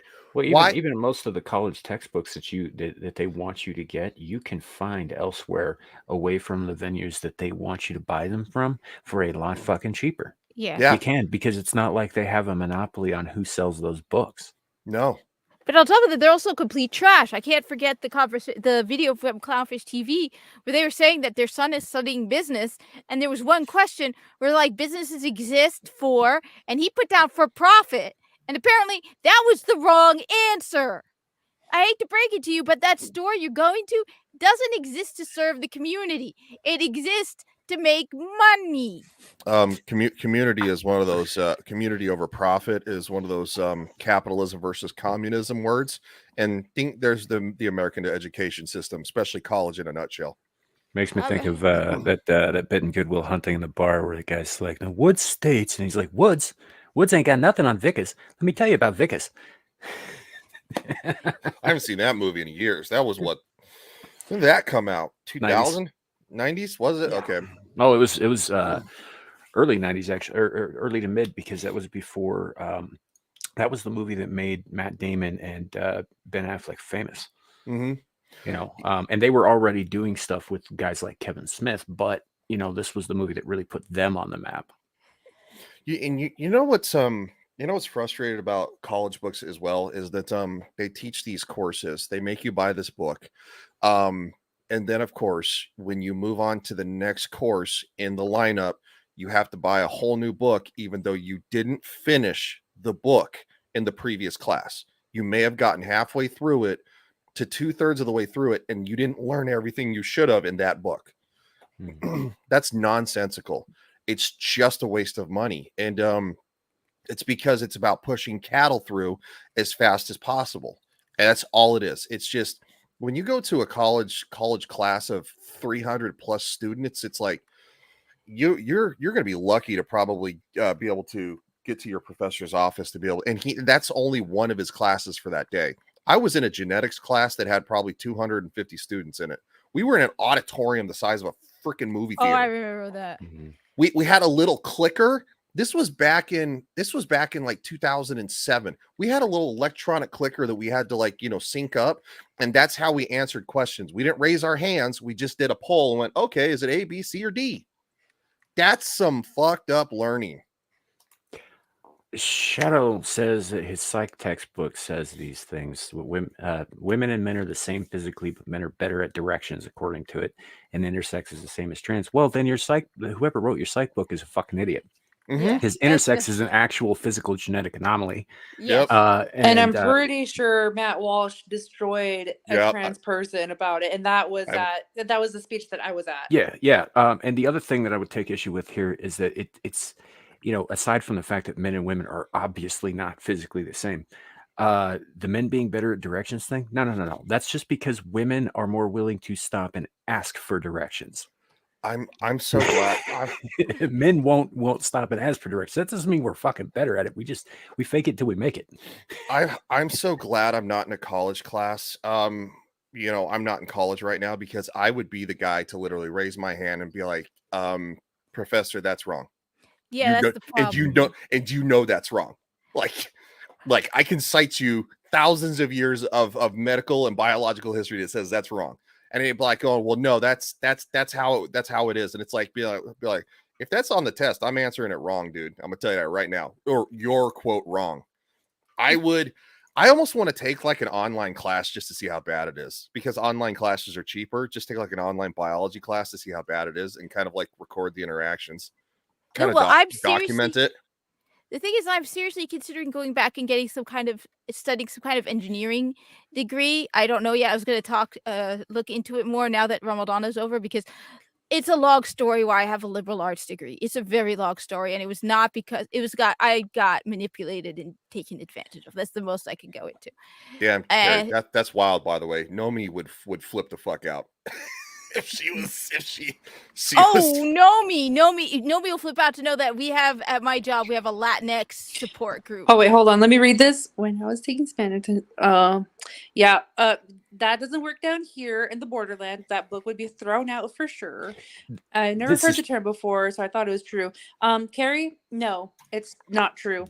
Well, he knows that now. The thing is like that's how they get these college students wrapped up in this stuff. They just present it as fact, and they've just gotten to college. They don't know any better, so they just assume that they're being told the truth. Oh, that's so horrendous. How fucking insidious is that? Yeah, these people have never crossed the river before, and it shows.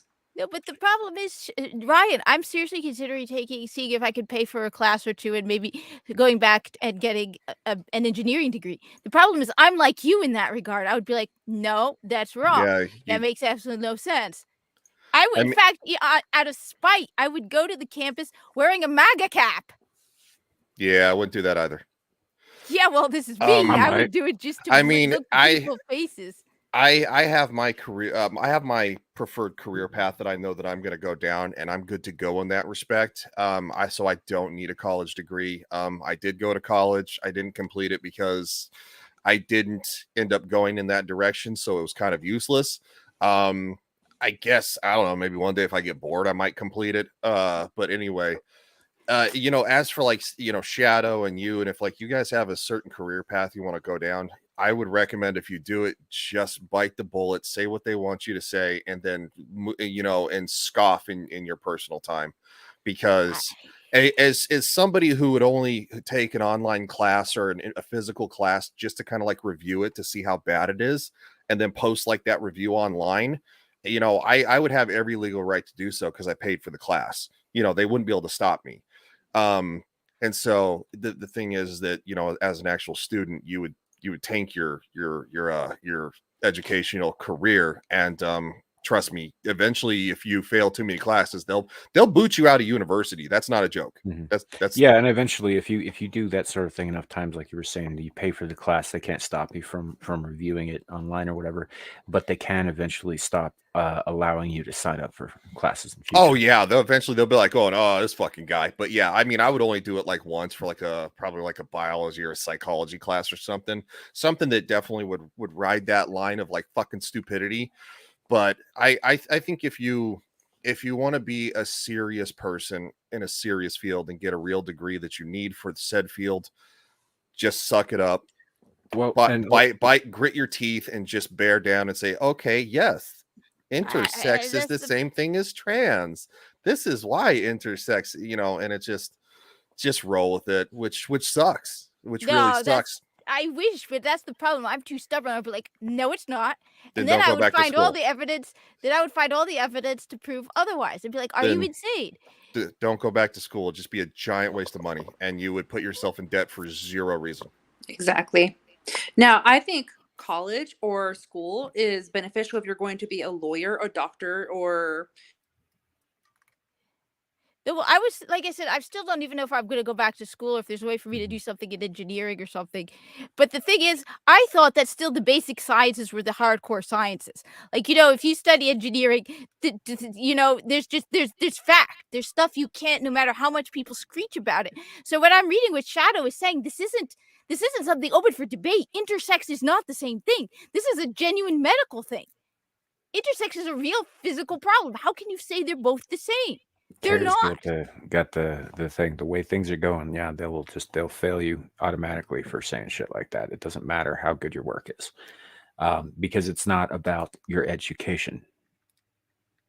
It's about getting everybody to fall in line and to say the things back and to memorize by rote, and not to think, but to repeat what you're told. But putting aside me, how can you tell students things that are scientifically untrue? They don't know that. That's the thing. The students don't know that. They only know what they're presented in those classes, right? But the teachers know. Yeah, the teachers know, but the teachers are in on this shit. How can you literally tell kids stuff that is scientifically wrong? I think we covered that earlier in the stream when I said some people are just fucking evil. You know that saying, some men want to watch the world burn? Well, those are those men. And women, let's be fair. I would also like to point out here, though, like on top of what Ryan was saying about biting the bullet and all that stuff, also make sure that when you're going to, if boys and girls out there, if you're going to go to college and you want to get a degree, first of all, don't go for useless degrees like, gender studies or liberal arts or, that sort of thing. Make sure it's something that you can get into the field that you're interested in. And secondly, pick a field that doesn't rely on, donations or fucking what's the word? Funding Nonprofit. from other people. Yeah, or certain sciences. I knew a girl who was buffing floors at Walmart 20 years ago because she had a doctorate in micro marine biology, and nobody wanted research in that department. That was what she was interested in, but she can't find work in it because there's only so much funding to go around for those fucking kinds of positions. Yeah, she screwed herself over on that one. Yeah. You know, so be careful. Choose something that you can will yield positive results in terms of a career, because otherwise you're gonna end up with the useless degree buffing floors at fucking Walmart. Which is why, like I said, I don't know. I'm thinking of studying something, taking a couple classes in engineering or something that is a practical, real career instead of. I mean, like I said, I was going to go for a degree in biology, and then let's just say I learned the hard way. Let's just say I got taken advantage of. It's easy to take advantage of people who are vulnerable, and I was in a state where, yeah, it's a long, long story. Zillage, we need nuclear engineers. I would say that that's probably a good way to go. That's one of the ones I was actually seriously considering, nuclear engineering. We need nuclear engineers. We need people who understand how that shit works, because the few people who are left who do are aging out, and sooner or later that infrastructure is going to need tending to. And the thing is, I figure maybe I'm dumb, but that's one of those things where no matter where you stand, you still need to get that correct, or you're going to end up with a meltdown. I mean, maybe it's just me, but I'm hoping that they're not going to be going with flat out insane stupid. Right. Because if you get that wrong, you're going to have a nuclear meltdown. I mean, if you get intersex and trans wrong, you're just going to look stupid.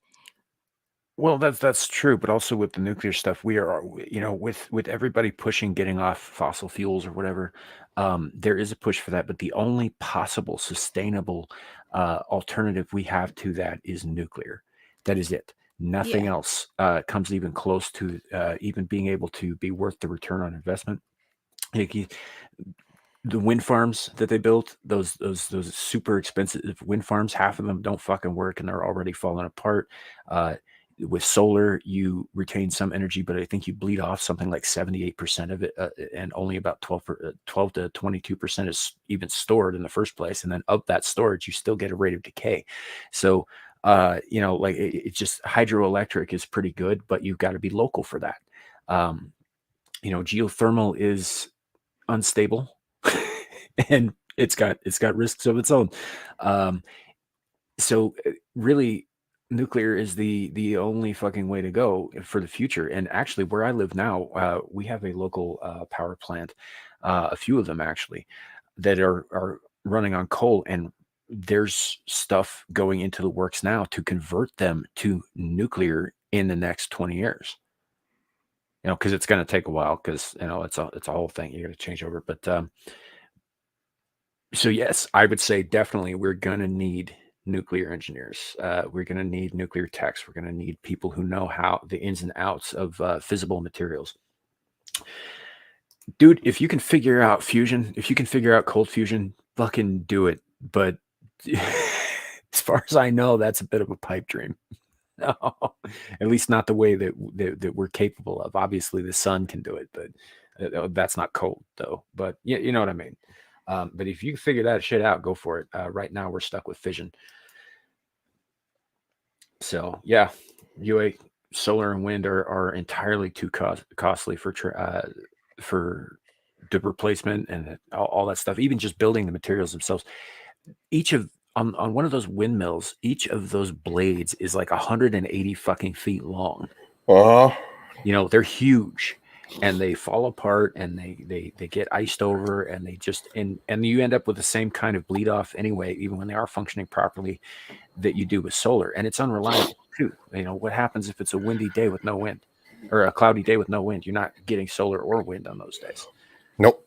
And you're still only saving about 12 to 22% of all of the collected energy. The rest is bled off and wasted.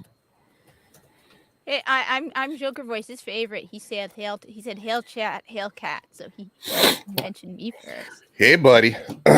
Sorry we didn't do a show last night. Yeah, I was poker voice. disappointed we didn't do a show last night, guys. That's on me. So Yeah. I know it's not a huge deal, but I like doing our shows, and it's one of those things. I was like, man, I should have just tried to suck it up, but I felt so terrible. Speaking of, apparently the cats haven't been feeling the greatest lately either. Both of them been having upset stomachs every once in a while, so I had to give them some medicine.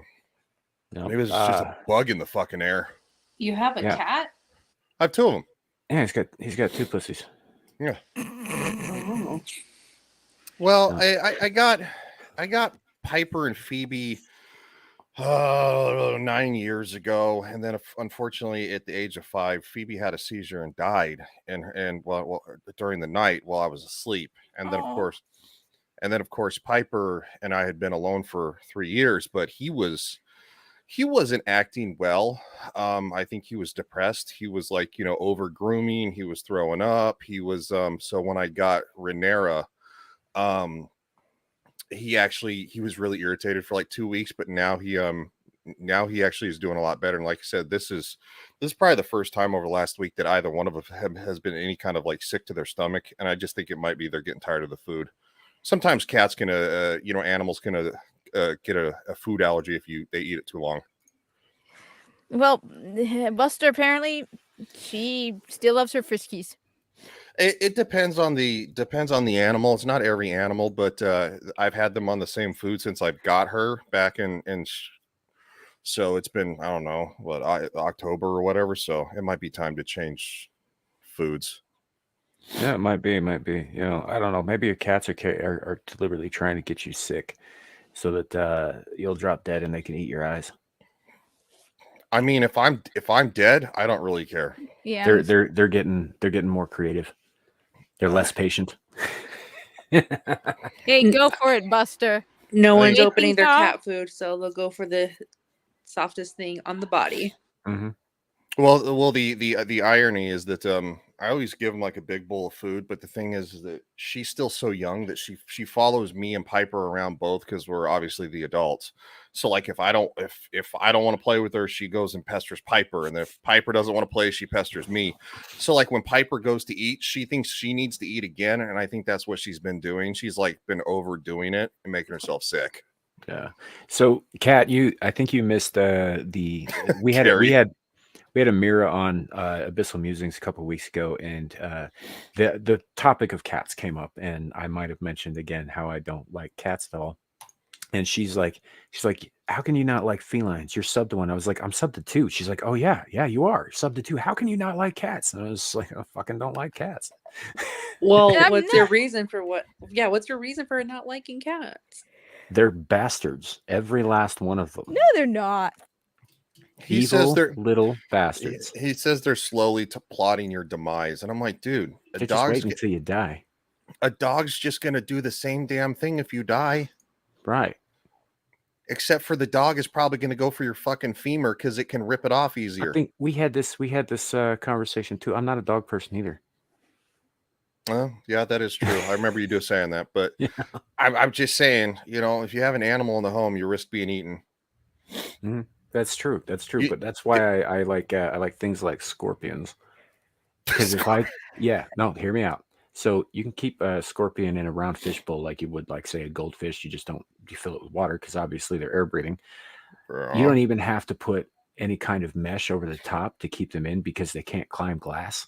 Mm-hmm. So they'll just stay where they are. Easy to clean, right? You just you pick them up by the tail just behind the stinger, and you transfer them to another container, and then you can clean their shit out, and then you can put them back the same way. Because when you hold them that way, what it does is their body weight holds them down, so their pinchers can't reach you either. And they require very little in the way of food and water, just a sponge that's damp and the occasional cricket. They're quiet. They don't make any noise. And if I drop dead, sure, he's going to want to eat me, but he ain't getting out of that fucking bowl, and he's going to starve to death and die right alongside me. Doesn't that sound horrible to do to a creature? Have you ever been around a scorpion? I think they have it coming. Okay, well, I mean, if I'm dead and the cats decide to eat me, I'm not going to care, and they might live long enough that somebody's going to notice that I'm starting to stink and they might get rescued. Yeah, there are other options. Obviously, I make a lot of jokes about this whole I know. I'm just giving you shit. Cats are waiting to eat your eyes kind of thing, because they fucking are. But that's not the be all and end all of it. I find that cats are loud, they smell bad, they're kind of stupid. No, cats aren't stupid. But Yeah, like, but if you keep rats, and you'll figure that out pretty quickly. Rats are cleaner and smarter than cats are every time. That is true. I did have a roommate, and she had a pet gecko, and she named the gecko Lizzie. And like she would bring out Lizzie, and y'all hang out in the living room watching movies, and the lizard's just chilling. And one day, my roommate's like, I'm gonna leave Lizzie on the windowsill outside so she can get some sun and just like sunbathe. I was like, oh, okay, that sounds cool.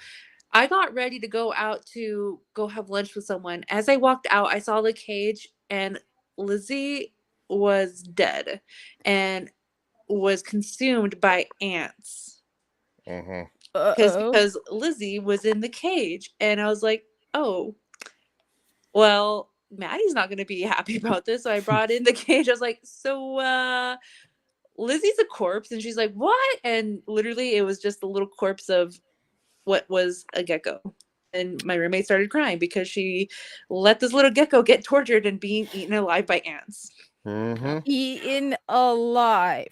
Yeah, and it goes that way sometimes. You got to be careful with the kind of animals you bring to your home too, because certain ones have certain personality quirks and species traits that like you don't often see coming until they're in very specific situations. Like for instance, goldfish.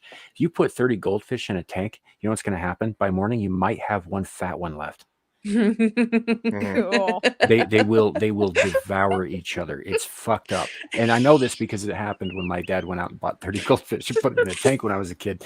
And just pieces of the fucking things floating in blood. It was messed up. I want to get 30 goldfish now just to see that. With anoles or American chameleons, right? Do not put two anoles in the same cage, especially two male ones, because one of them, the more dominant, physically dominant one, will rape the other one to death. Whoa! Which again, we know because we had some anoles for my kid, and the bigger one raped the little one to death over a period of time, and it was fucked up. Man, JV's making jambalaya. That sounds so good. Well, he better be making some jambalaya next week when I get to see him. Because I haven't really eaten, and man, like the hunger is coming back.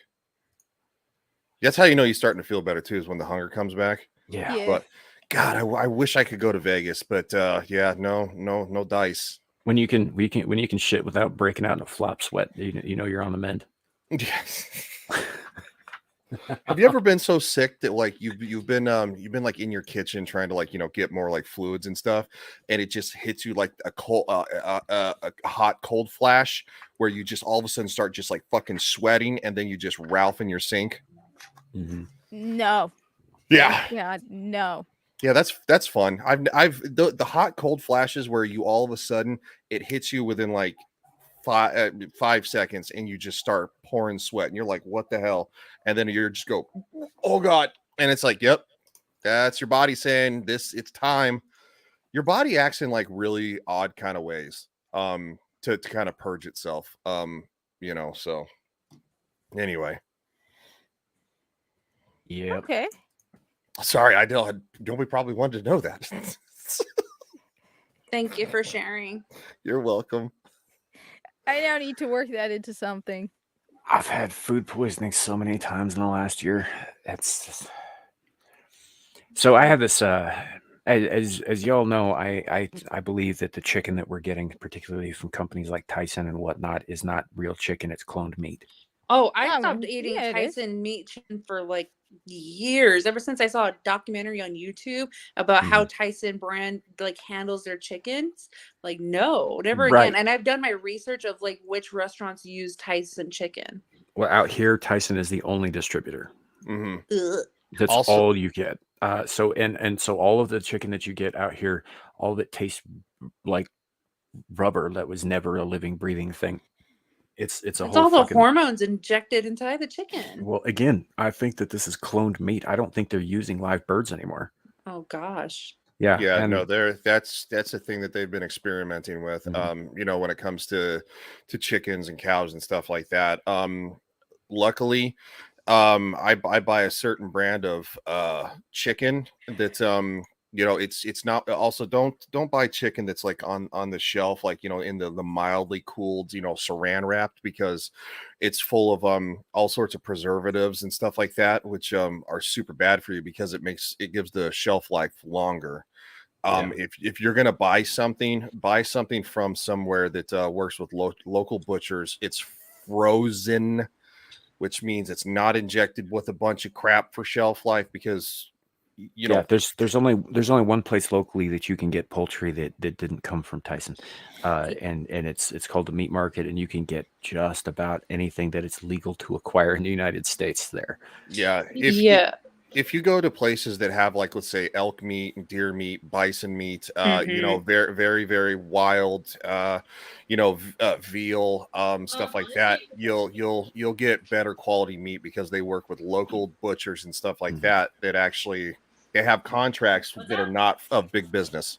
Right, Yeah. but this clone stuff I'm talking about, the reason I bring that up is because every time I order something that's got chicken in it, because of course I think, oh hey, I want some chicken, and I forget, of course, that this is not like good stuff, and I'll get it back and I'll eat it, and something will just taste off about it, and the next fucking day I'm just shitting my guts out.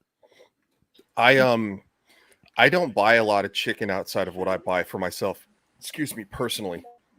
I've picked up the practice again of buying live chickens, and doing it myself, like That's chopping off the head and then plucking the feathers, cleaning them Chopping really off the good. head and then catching the bleeding body as it runs away from you. Oh, I mhm. grew up doing that. That was like a Yeah. huge thing in Mexico. Like my grandma taught me well. I remember there's Cool. like a very vivid story, and this is like how I first got into like killing chickens. Was a rooster attacked my sister and like scratched her eye pretty badly, Well, and my that's good. yeah, and then my grandma just I remember my grandma grabbed the chicken by the neck, swung it a couple of times, and slammed it against the wall, and there was our dinner. Mhm. Yeah, Yep. yeah, but I will say that the chicken running around like a chicken with its head cut off expression comes from a real thing. Yep. If for those of you in the chat, and I know some of you have experienced this with this kind of thing, but if you remove the head from a chicken, the body does not realize that it's dead right away, and it will run around while like arcing arterial spray the fucking Oh, Mhm. stump, sweet. and it'll keep doing that till either A, it runs out of steam, or B, you catch it, which is harder to do than you think. hmm Well, humans aren't exactly like that, but a human body that has its head crushed or spinal cord severed and stuff like that, and the body is dead, will actually twitch for the possibility of up to a couple hours Yeah, after it's dead. particularly if it's sudden. Yeah, if it's a sudden death, because and you will, the body will sit there, and that's probably where a lot of stories of, like, oh my, you know, zombie resurrection and stuff. It's just biology, unfortunately.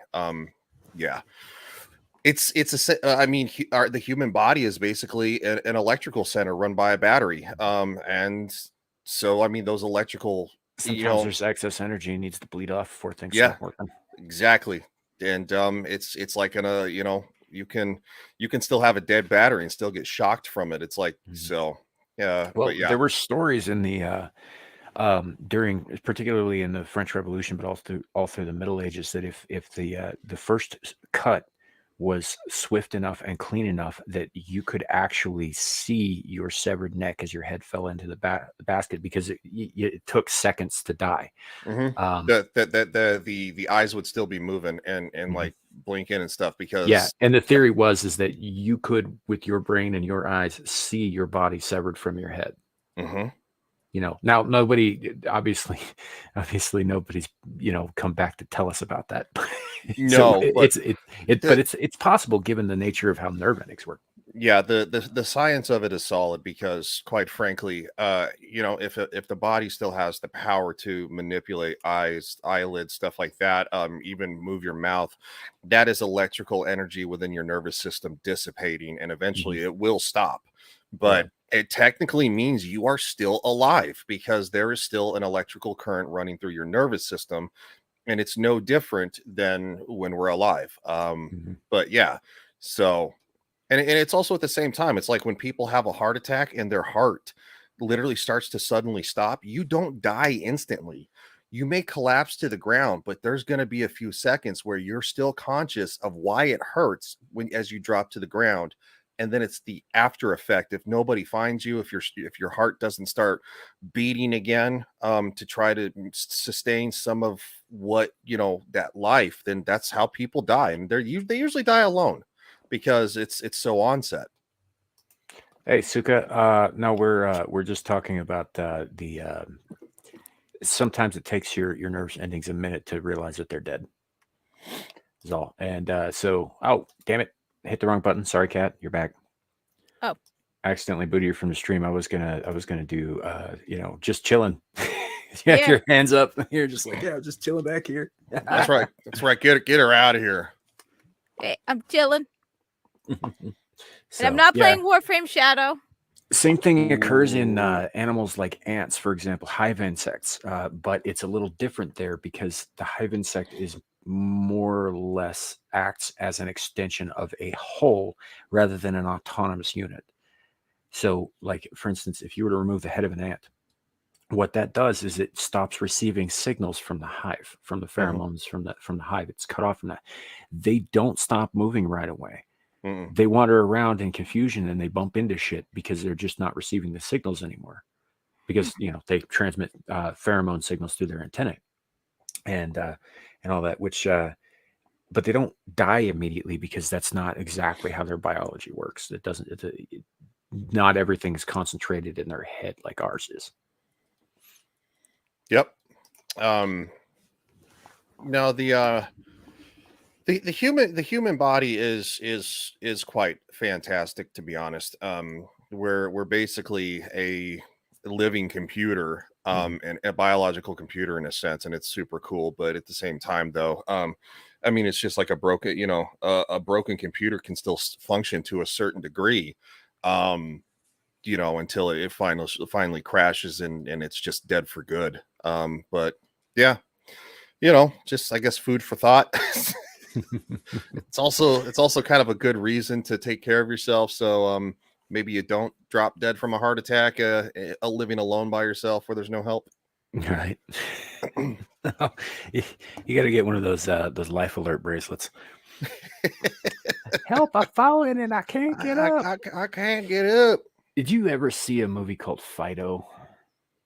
Sounds familiar. Nomi seen it. No, Nomi's seen it. Okay, maybe not because she's think Lassie. If Lassie was a zombie played by Billy Connolly.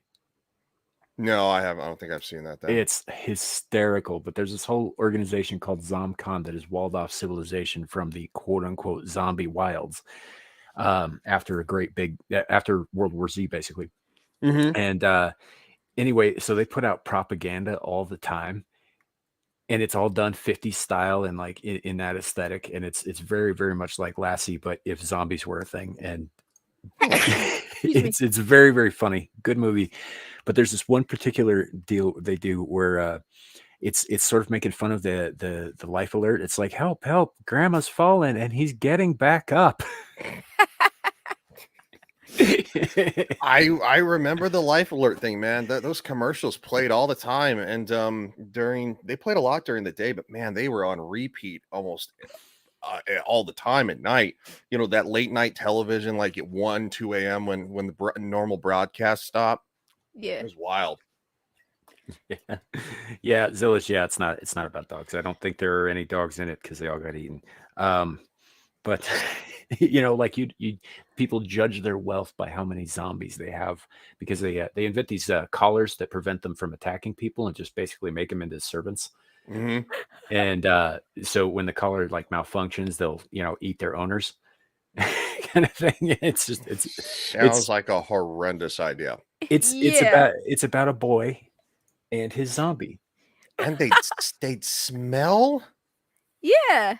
And you know what? There's a guy in there who is clearly using his zombie for very untoward things.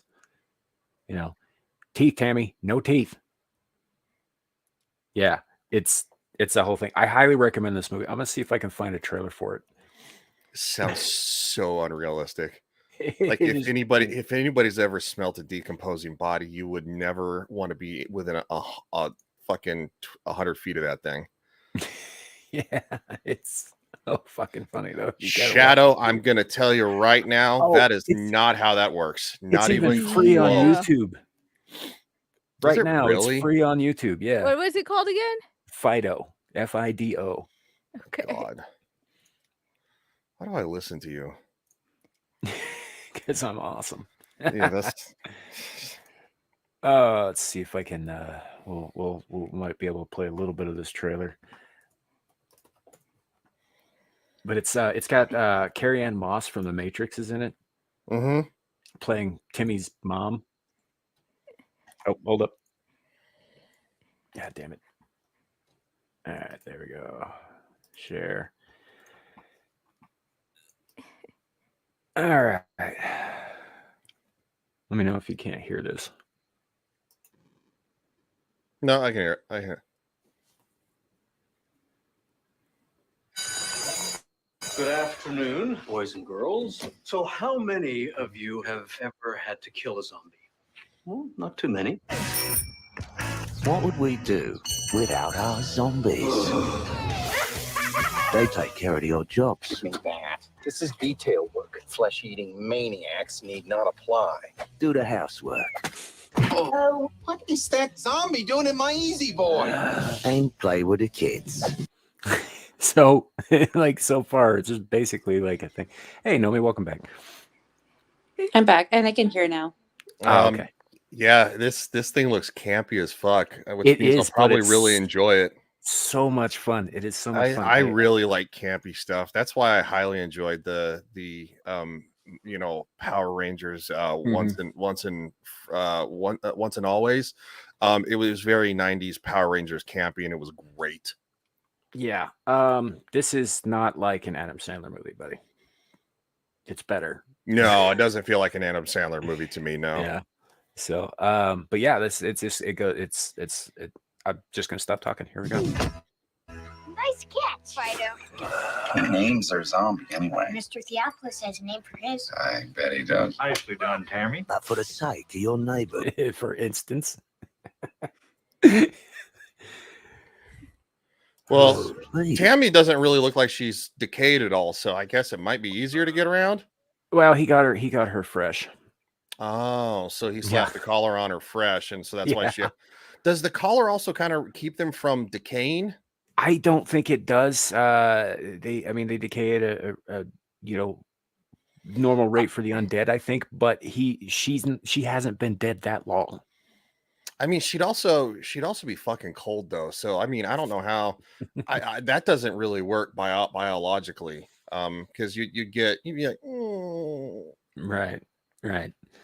Yeah, anyway, it's. I'm like analyzing the weirdo movie. Keep them fed. Oh, jeez. That's Mrs. Henderson. We're in trouble, boy.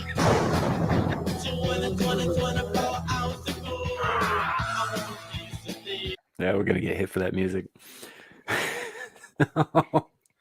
But yeah, and as you can see, there's Trinity trying to make her husband jealous with the zombie. Yeah, the whole thing.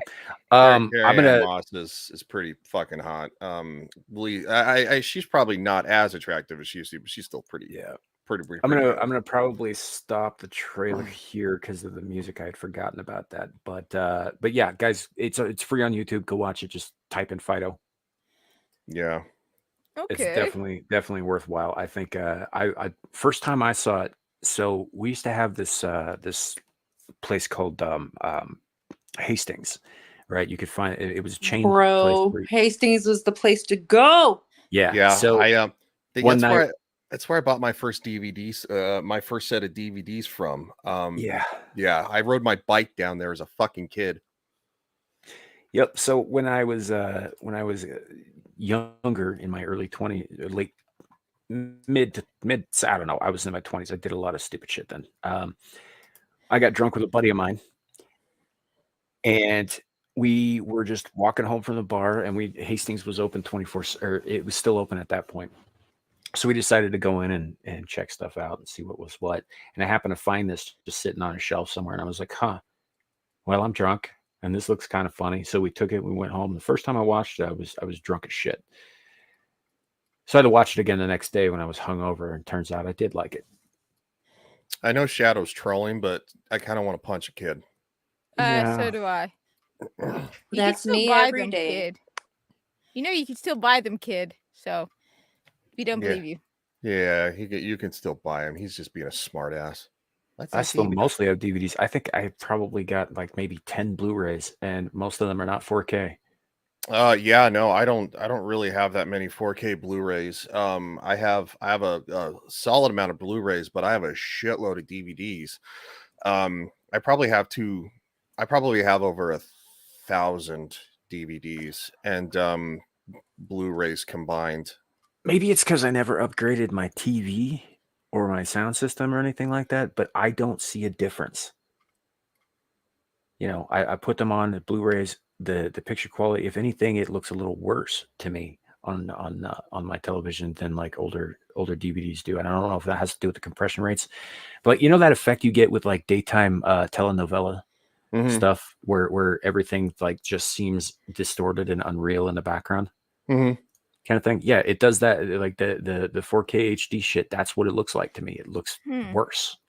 They're not made for DVDs and stuff like that. That's the problem. If you have I honestly think if you probably have a TV that's I would say like an LED, you know, when the LED TVs were big, which is what I still have. It's a 46-inch. It still works phenomenally. There's nothing wrong with it, so I'm not going to replace it. There's just no point. You know, even I have an HD TV flat screen. I've had it for like 10 years though, but yeah, it doesn't they don't translate to the ultra high definition very well. It's just because different you know cameras and stuff like that, obviously you get them, you know, with DVDs and stuff, you know, lower quality, you get the grainy effects of the filming and then the transfer to the discs and stuff, and it's just, you can even have like a Blu-ray player, or you can have a PlayStation.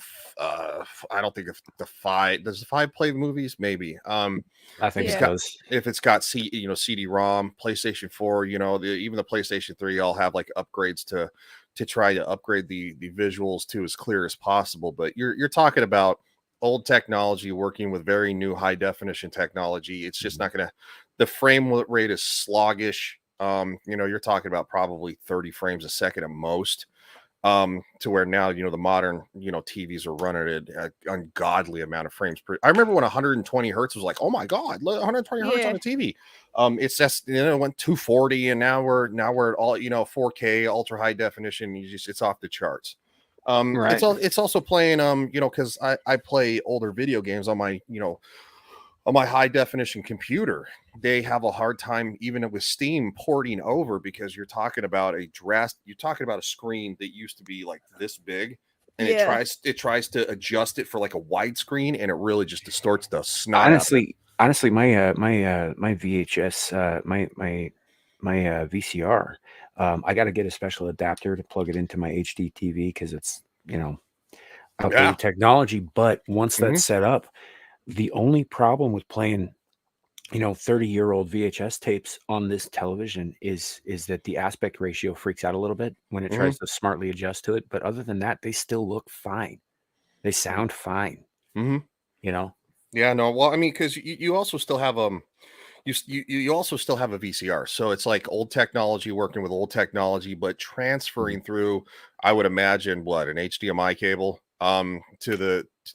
I don't know. I usually go for the cable jack with the you know, with the fuck, I don't even remember what those cables are called now, but you know, the ones you used to like screw into the back. Coax cable? Yeah, there you go.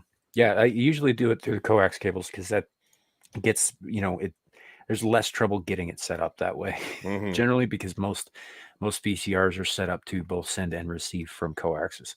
Yeah, I think I have one that's even got you can RGBI cables. Yeah, you can do like component cables to like HDMI transfer. I have like I think it's a 5, maybe it's a 7. Anyway, I have an HDMI splitter connected to my TV, and that's how I have all my HDMI cables running to each computer. but also, you know, my game systems and stuff to be able to Mm. literally relay from the TV through just the whole 9 yards. You know, that's what I use. So HDMI cables are actually considered kind of it's an older technology. It came out in, you know, the mid 2000s, and it's old as shit now. It's almost 20 years old. And doesn't that blows your fucking mind. Remember when everybody's Yeah. like, I'm looking for the new HDMI cable. 6-foot HDMI cable was like $30. If you wanted like a 10-foot one, it was like a $60 unless you got like a super high definition one, which is like, you know, it was Yeah, I think better. you can get a cheap serviceable one for like $6 now. Yeah, it's fucking wild. Yeah, it's absolutely wild. The difference in technology, but yeah, HDMI cables are almost 20 years old. Well, you know, when I first got the first HDMI cable I think I ever had was for my PlayStation 3. Mm-hmm. And I was just like, I had to go out and buy this special cable for it. And I was like, what the fuck? I don't even think my TV has a jack for this thing. And it didn't. I ended up having to get a Yeah. different television. There you go, Suka. I worked at Best Buy, and I wouldn't. Those were the home entertainment guys. What I did, I was called a customer assistant, which means I worked and sold stuff in the whole entire store. So I could sell computers, washing machines, TVs. Mhm. I always told guys to buy like I think it was like the Firefish or something like that. It was the Best Buy version, and it was cheaper instead of buying like the upgraded one. 'Cause Wait, I was is like, it Rocket Fish, right? Rocket Fish, thank you, Rocket Fish. I always had them. I was like, guys, I'm like, just buy this. I'm like, the TV is not in the, you know, depending on the TV, I'm like, it's not going to handle this upgraded HDMI cable. You need to buy a, you know, 240 hertz TV, 120 hertz. I think it started out as 120 hertz. Then before I quit, it was 240.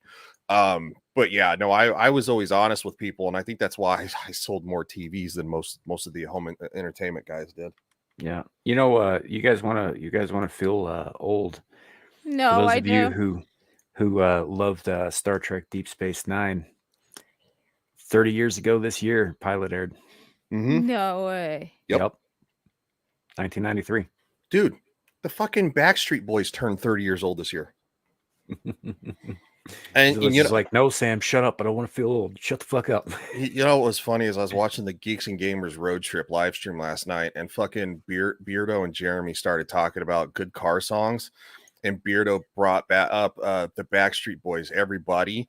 And Jeremy's like, did you just bring up the Backstreet Boys? And he's like, yeah, that's a good. And Beardo's like, yeah, that's a good song. And he's like, did we just become best friends? And then two guys started talking about Backstreet and NSYNC and who was better. And I was like, see, it wasn't everybody from, you know, because all the guys acted like they hated the Backstreet Boys and NSYNC. And now, if you go to like a modern day concert, you will see dudes my age fucking walking there. They're having a good time. They're having fun. And it's like, yeah, I knew you motherfuckers like that shit back then. You just too fucking cool for school. As far as, you know what, I go back a little bit further than that. I did not get into Backstreet Boys or NSYNC or 98 Degrees or any of those guys. But I did, when I was a kid, get into New Kids on the Block. Yep, I was gonna say New Kids on the Block and Vanilla Ice, and you know, just yep. that sort of thing. But you know, The Right Stuff. I remember that shit. Yeah, The Right Stuff. It just goes to show you that everybody loves what the time frame they grew up in, and I think I can undoubtedly say the 80s and the 90s are by far absolutely my favorite 2 decades. Everything was just so much better. Yeah. Shadow, are you saying that you want to have sex with the Backstreet Boys? Because that's kind of what it looks like you're saying.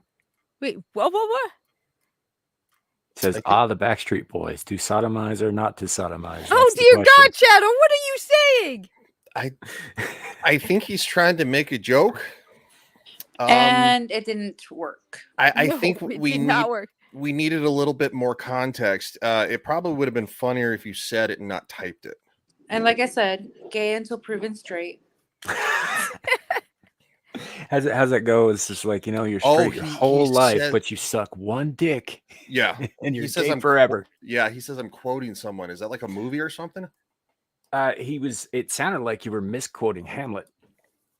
Oh, just for the record, when BSB was in the movie This Is the End, like that was fucking awesome, man. That was so much. That was so funny. Is one of the few Seth Rogen movies I actually really enjoy. I agreed. Yeah, there's only a handful of them, but I did like that one. Yeah, it actually, the irony of it actually had a good message to it. That, like, you know, if you're Don't be a dick. yeah, that if you're actually a good person, like, you know, you'll actually you know, you can actually go to heaven and stuff like that. Don't be a dick or you're gonna burn. I'm kind of Thing is, it did, but it kind of muddled it a little bit because none of the guys who actually get into heaven were good people. They just made selfless decisions at the last fucking moment. That didn't erase all the shitty shit they had done prior. No, and that's very true. But I mean, obviously, if you and I could go further into it, but it doesn't matter what you do throughout your whole entire life. It's how you decide to spend the end of your life that kind of redeems you. But anyway, no, the funny fucking movie. Like they're all fucking trapped inside the fucking house. Satan's dick is in this movie. Oh, I know. I kind of want to watch huge. it now. Yeah, no, I know. I kind of want to watch it now. Yeah, that's a wild movie, but yeah, no, I never really got into the boy band thing. I did listen to a few girl bands because, you know, I like the girls. Mm-hmm. Just I laying that out there. I had to. Did you see did you see the private chat, Samuel? Give me a second. Yeah. No problem. So Nomi, if you are still with us, do you have anything you want to plug before you dip? I've always been with you guys. I've always been here. Oh dear God, that means even when my computer's turned off, you're watching? I'm gonna plead the fifth on that one. Yes. Yeah, I have to go because my battery is at 10% on my phone. I have nothing to plug because next week I will be in Vegas. So you guys will never see me all this week. She's gonna be partying it up. Gonna be partying up, living. I have champagne taste on a beer budget, if anything, maybe like the dollar menu budget. But yeah, I'm gonna. Girlfriend, all you gotta do is gamble and you get free alcohol. Put a fucking quarter in, like, you know, every fucking 5 minutes and pound the fucking drinks. Hey, see if you can photobomb some of those streams you know they're going to be doing. Oh, I already know I'm going to photobomb some of those streams. I know Poor Choices is going to go live. I think the beginning of it. I may or may not be on it for like a brief moment. I know Ryan Kennels for sure is going to be on live stream. For sure, you'll see me on that one. Because he and I owe him a shot. But yeah, you'll see me on some streams. So be following the G&G people, some Nerdrotic people, and you might see me in the background or on the stream. Nomi's ended up in some strange Hey, bedrooms. You know, if No, you happen to name drop your little no name pals here, then I'm not going to complain too much. But go enjoy yourself, have a lot of fun, and we'll definitely see you when you get back. I'm jealous. I could wish I could hang out with you and JV. Yeah. Just bite the bullet, Ryan, and just come hang out. That's what I'm doing. I'm literally going with no money to Vegas. Yeah, we'll see. Well, I mean, it's just I got to think of the long term because it's like I still haven't heard from them, and it's been like 2 weeks since I filed that last piece of paperwork, and I'm getting nervous. But I didn't check the mail today, so it could have come. Okay. Let us know if you do come. Like, oh, I will. Like if it shows up, like let's say Monday, and I deposit that shit, I'll be on an airplane on fucking Tuesday morning. Yeah. Like that's not a joke. Like so, because they're not doing the meetup until Wednesday. Yeah, I think the actual RSVPs for the meetup are closed because they sold out. Yeah, they did sell it, but they said that there would be people like probably hanging around in the area because it's kind of an area where they're at. Yeah.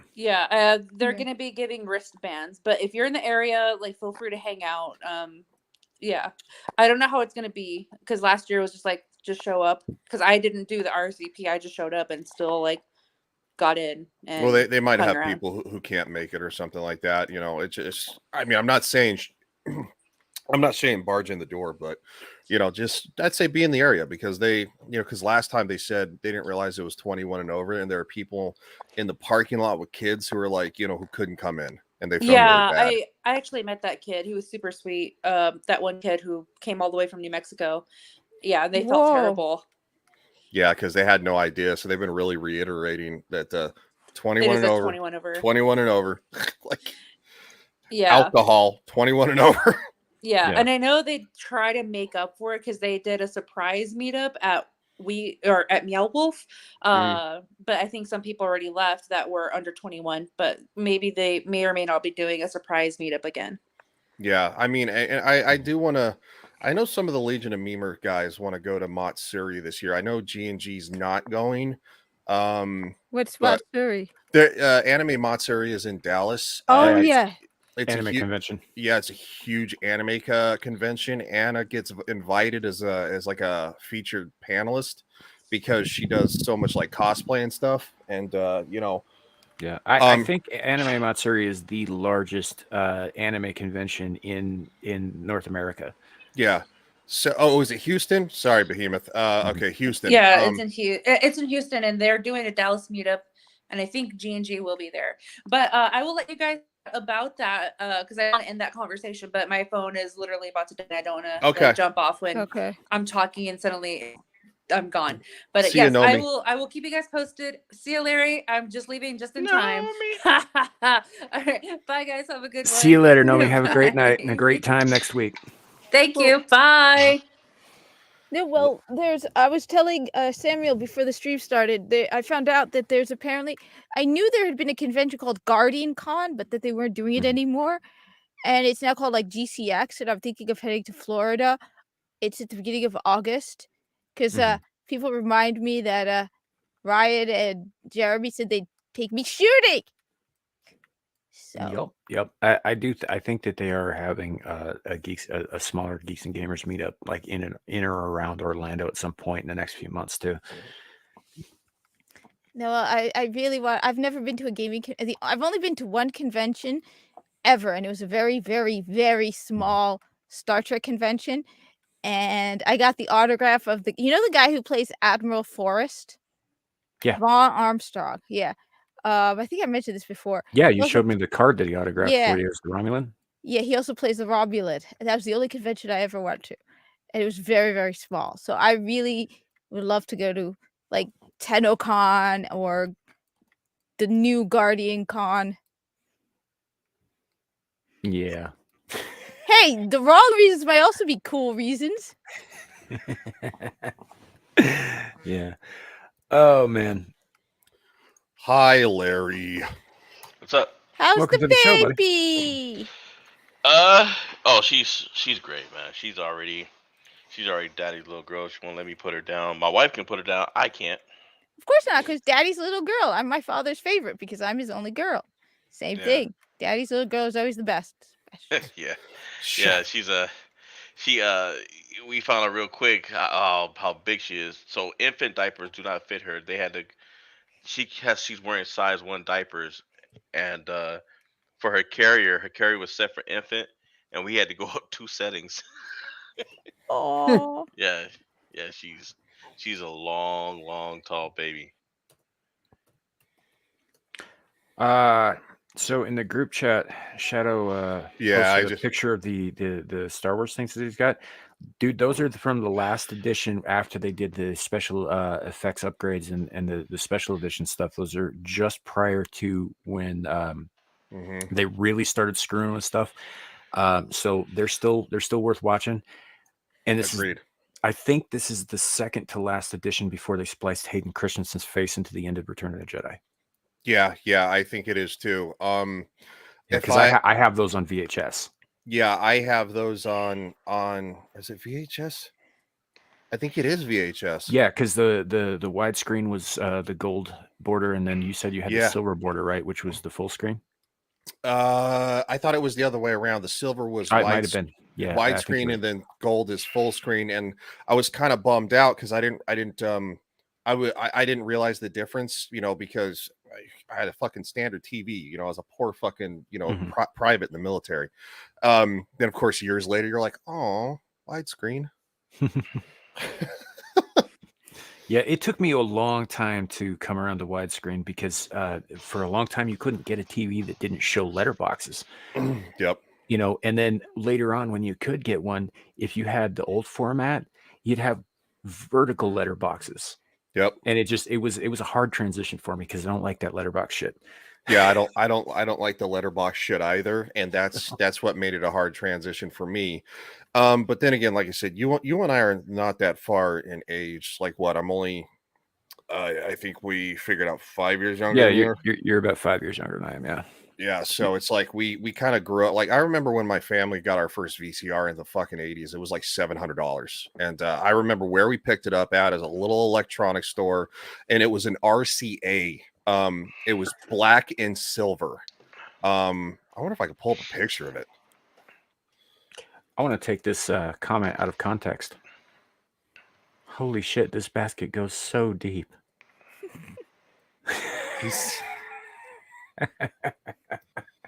He's talking about digging through a basket of DVDs that his like parents or grandparents has or something.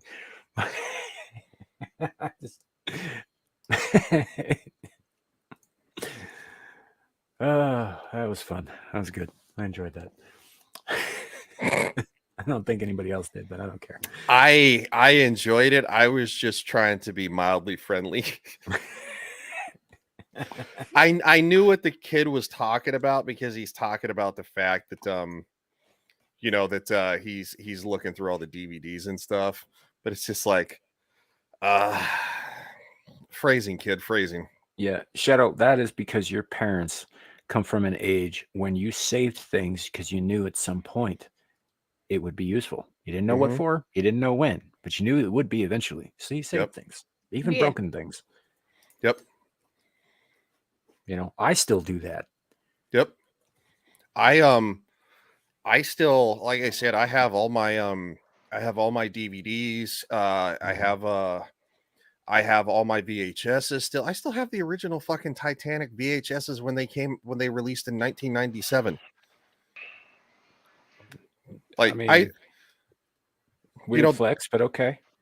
Well, I mean, I'm just saying, like, that's good shit. Why are you going to throw that away? Right. Did you have Laserdisc? Yeah, I know. My dad did when I was a kid.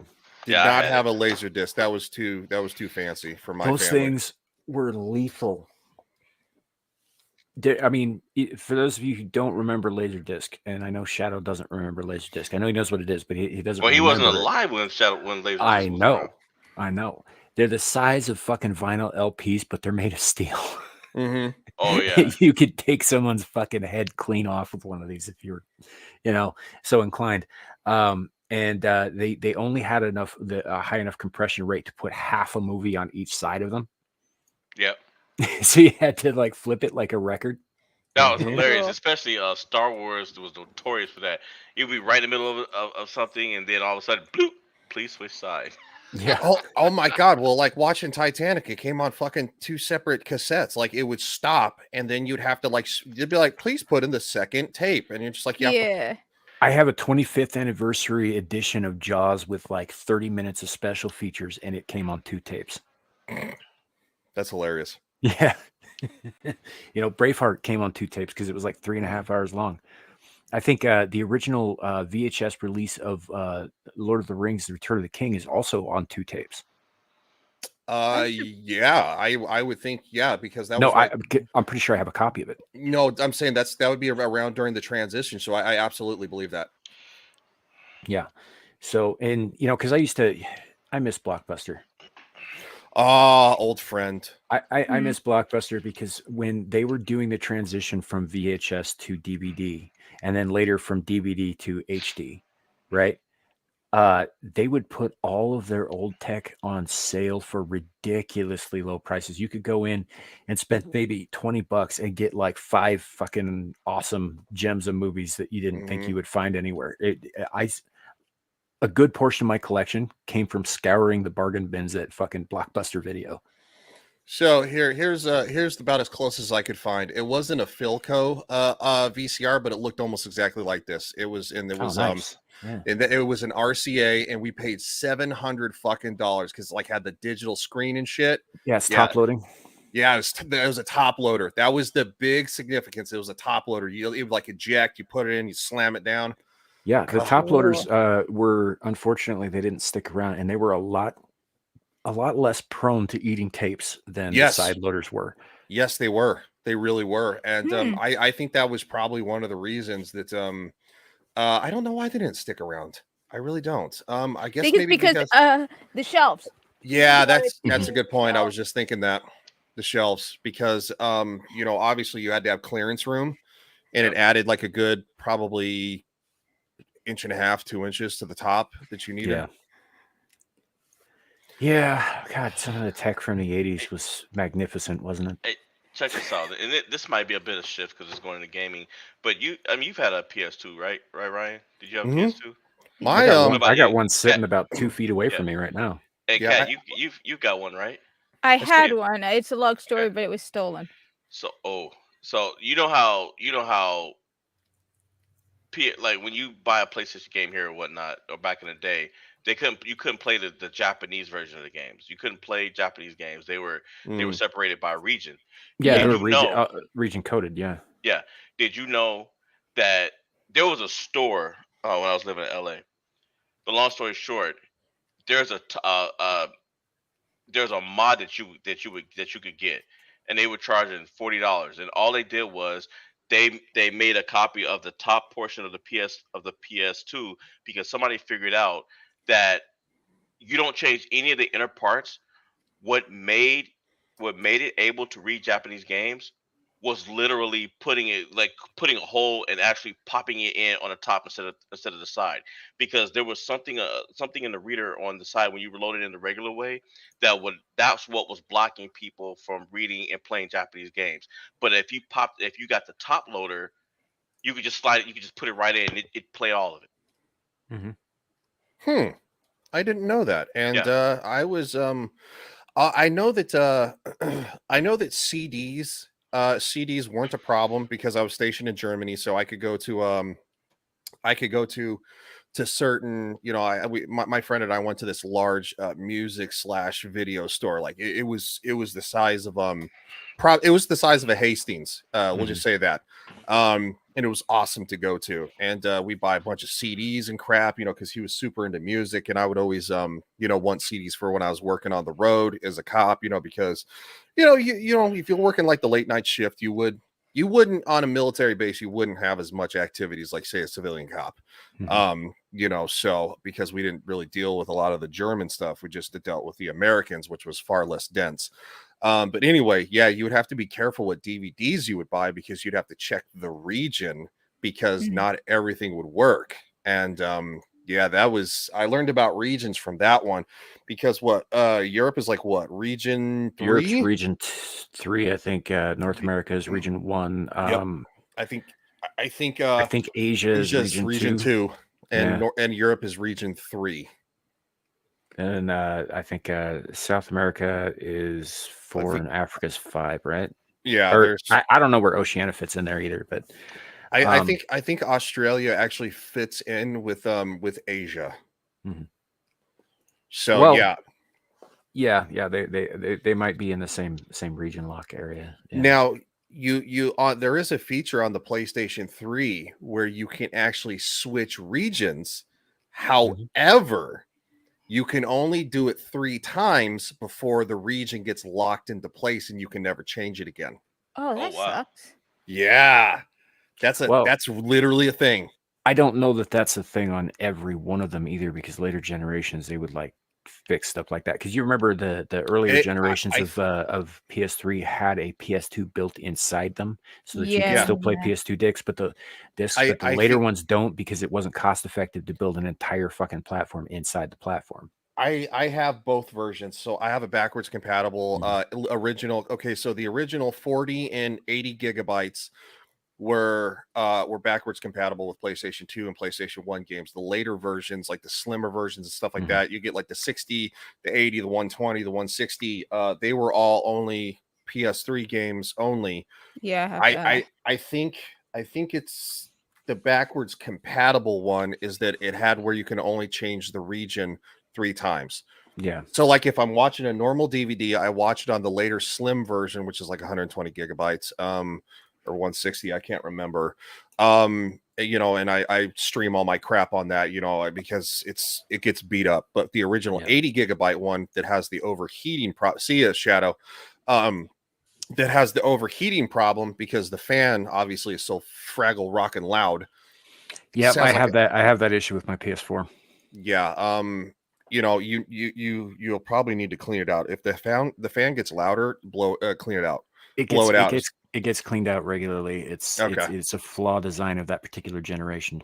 Yeah, same thing with the backwards compatible one. That's how you get like the Brinkley lights of death, is because you fry the hardboard because it overheats. Yeah. But anyway, yeah, it's the 80 gigabyte one that's that you can only switch regions 3 times or it gets locked into place. So I've actually left it locked onto Europe region 3.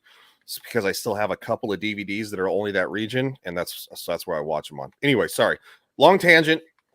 Yeah, no worries. But yeah, that is why they stopped being backwards compatible with the PS2, though, is because they actually had to build the core technology of the PS2 into the PS3, and that ended up being far more costly than it was worth doing so, because of the way that the PS2 discs are coded. They're coded differently. Except for that, the way the PS3 is. The PS3 is ridiculously complicated. Even PS3 discs that aren't backwards compatible with the PS2 will still play PS1 discs because PS3 and PS1 share a similar coding. Whereas the PS2, to prevent piracy or whatever the deal was at the time, are uniquely coded. Nothing but a PS2 can play those. Also, if you're a streamer, the PlayStation 3, if you use an HDMI cable, has the automatic capability, and it can't be turned off, to actually encode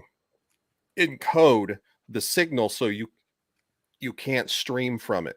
Yeah, that's what I can't get it to stream on PS3. You have to buy the RGB, you have to buy the 5 HD prong cables, and that's how you get around that, because it's only the HDMI cable that sends that coded message, not allowing you to stream.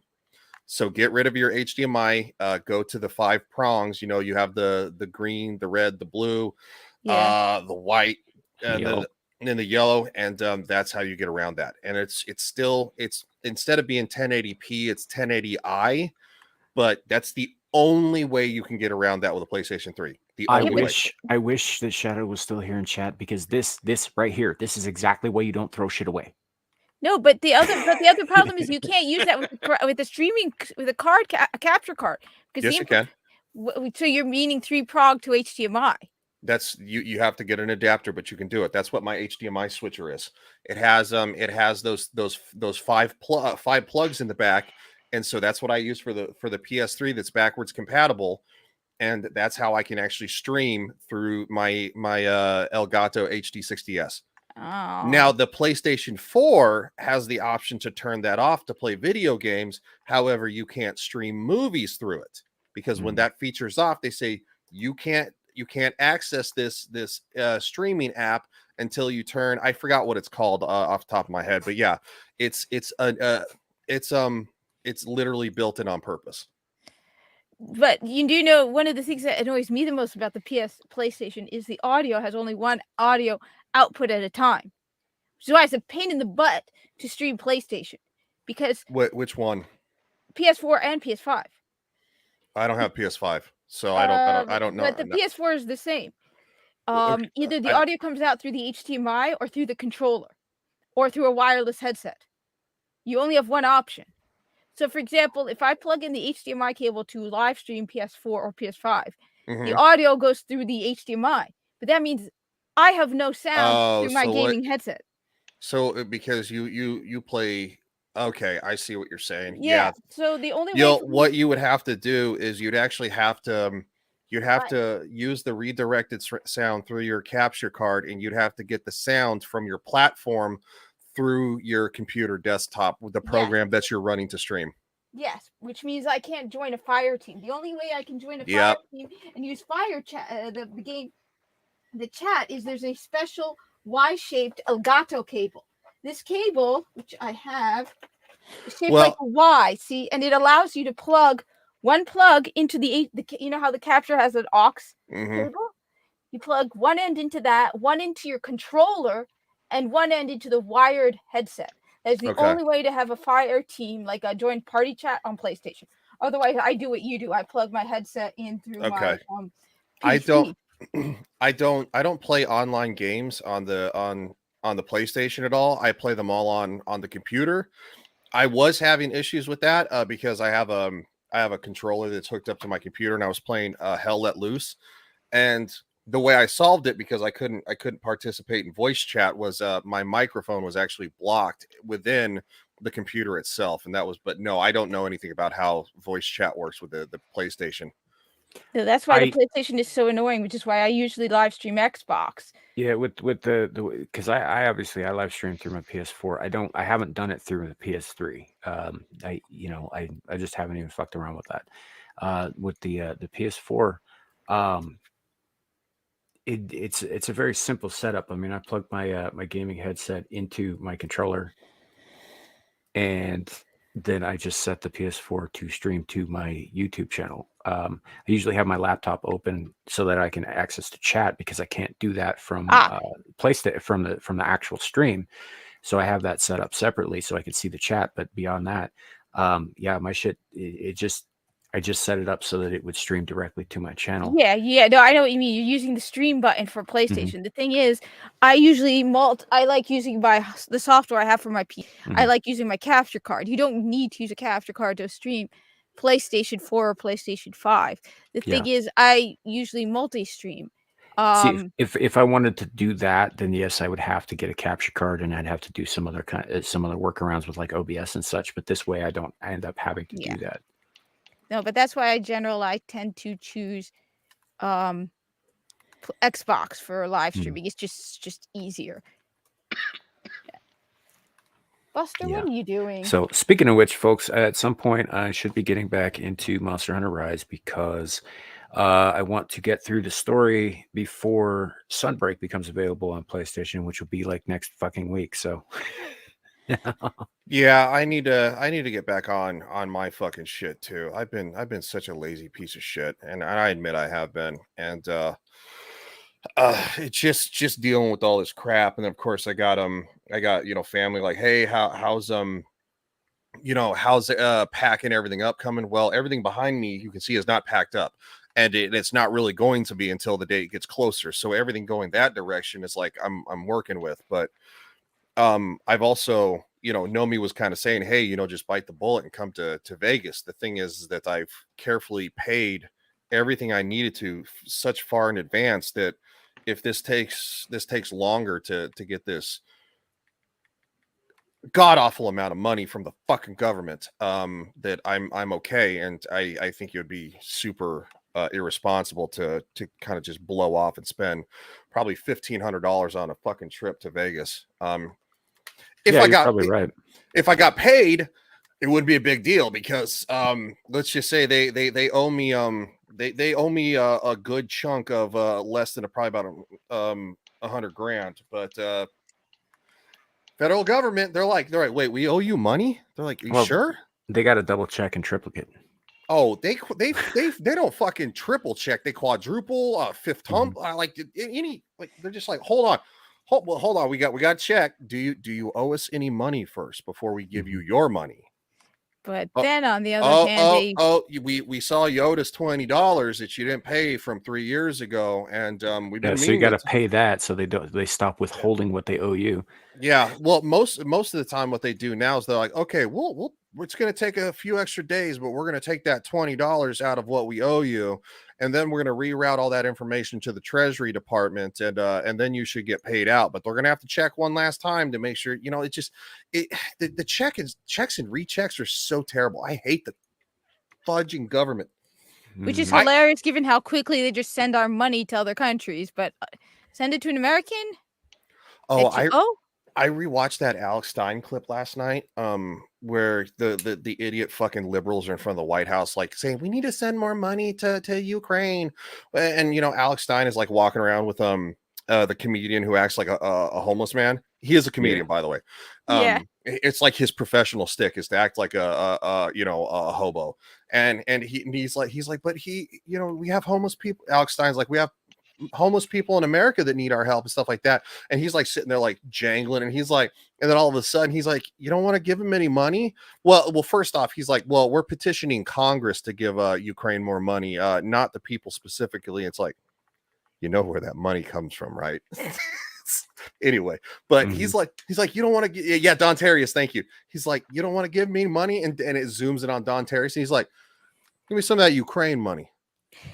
and you see the liberal guy literally make this face and go, just like he's disgusted by a black homeless man on the street. Like, what in the fuck? Of course he is. Of course he is. Yeah, it was my vice. It's just the way these are the useful idiots. People. The useless fucking useful idiots. They are useless to society, but they are useful as an idiot to the state. Yeah, I got into it with somebody a little bit ago on Twitter. I say got into it. I mean, I said some nasty things and they never responded. About exactly how that works. So somebody was going off about student loan forgiveness, and they're just like, this doesn't affect you because blah blah blah and all this stuff. And I was just like, obviously that schooling that you took out that enormous loan you can't afford to pay back on your own didn't bless you with an overabundance of fucking education, because that's not how this shit works, dumbass. Nope. See, my theory, as I've mentioned it before, there's a disconnect between the fact that the taxes is what's paid. They think money magically comes from the government.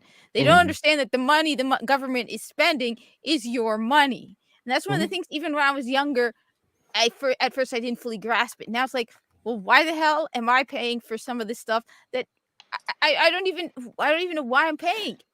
Yeah. Well, that's the thing. It's like, look, I didn't take out a loan. I didn't go to class. I didn't get this degree. You fucking did. There's no reason I should have to pay for it. Oh, I've had people talk shit before about my so I'm classified as a disabled veteran. I had a person I used to work with at USPS, a gay man. I was joking around, and I was like, damn man, I was like, how come every so I had to see I can't remember what it was for, but she was really attractive, and I was like, how come I keep getting all the really attractive like 20 something year old doctors, right? It was just a joke. And he was being so serious and salty, and this is when they were screaming for universal health care, right? Healthcare for all and government subsidized, more than Obamacare, basically socialized medicine.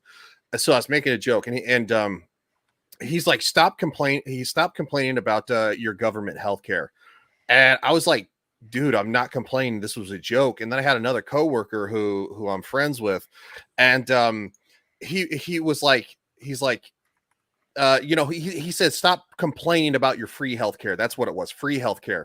And I was like, dude, I was just joking around. And then my other coworker, who's a friend who's actually a smart individual, he said, that's not free healthcare, dude. He served in the U.S. military to earn that. And it's like nothing. And he's like, nothing on this planet is free. Literally the VA hospital is socialized medicine. And I think Larry can attest to this. How many veterans die waiting to be seen for serious illnesses? Oh yeah, there was a vet that waited so long for services at the VA that he actually walked up onto the front steps of his VA hospital, set himself on fire, and died before they even bothered going out there to help him to put the fire out. There's a reason I wear this. It says 22 a day. On average, 22 veterans a day shoot themselves. Yep. And I have friends that I used to be a student worker with the VA, and I know people that worked in the VA, and they were actually told, like, when you have veterans that were senior citizens, they were actually told to let them die, Wait, so that they could make their numbers look good to Congress, because the higher ups were getting bonuses. So I saw everything from theft to them stealing just all kinds of stuff. No, no, no, Money, no, tens no. of millions of dollars going missing. No, no, no. You just really pissed me off with that because I remember you mentioned it before. But you have all these people screaming about how their life-saving, affirming care prevents people from committing. But you can't be bothered to help veterans. Mhm. Yeah. We literally, if you're, that means we Vet- know for a fact that 22 veterans are shooting themselves a day. But you, on a hypothetical theory that Mhm. has been disproven multiple times about how we need to provide gender affirming, life saving care because even though it's been proven that's not true multiple times, but no, we need to provide them with that. But you can't help veterans. They want the Nope. state to cover this garbage for Yep. life affirming care. That no, it doesn't say no. But The 22 largest veterans. Cat, the largest population in the United States that commits suicide per year are military veterans. Yeah. Also, the highest rate of homelessness on the streets are military veterans. Yeah. We're also the number one target of scams. Yep. So you know what? In You can fact, take your in fact, HRT and shove it up your ass. This is yep. disgusting. In fact, and check this out, Kat. This will piss you off. The government finally caught. There was I'll pick one in particular. There was an illegal immigrant that was pulling VA benefits, and he wasn't a veteran. He was in this country illegally. Do you know how long it? Because of the way the VA works like two hands. The left hand doesn't tell what the right hand is doing. Do you Yep. know how long it took the government to figure out that this guy was stealing veterans benefits from He's a probably dead already veteran? dead for It was 30 almost years. 40 years before they caught him. Oh, But I mean, they look- don't shut up about their goddamn life affirming, whatever the hell care because it'll save lives. And that you're telling me 22 veterans a day on end average. themselves. On average, 22 veterans a day Well, end themselves. All you care about is giving people drugs, but you're not caring about the people who literally sacrifice their That's lives correct. for this country. Cat, You look people are at it. disgusting. Cat, look at it this way, and I'm going to use one of Carrie's comments. Don't you know broken toys get thrown out? We veterans are considered broken toys because we are broken, we are busted, we will most likely have issues for life, and the government has to pay for it. Yep. The And Lord difference. help you. And Lord Hold help on, you if you file hold a on. claim. Oh God, yes. But the difference is that the gender affirming care makes a customer for life for pharmaceutical and medical companies that receive profit. The VA hospital does not receive a profit unless a veteran, like I actually, for the longest time, due to my income, I got reduced prices on my prescriptions through the VA. There was one time I didn't pay anything, and then there was another time I paid like maybe I think at the time it was like $5 per prescription. Now I actually pay a more full price because I did make more. I made more money, which is fine. But the thing is that based on your income level, the government is forced to subsidize for veterans and elderly veterans who cannot live and support themselves in the same way. And in our veteran benefits, my monthly veteran benefit that the government pays me is not taxable. So the government gets $0 back unless I spend that money. That's why they don't give a shit about us, because they have to actively take care of us, even though they've put us in the worst situations on this planet.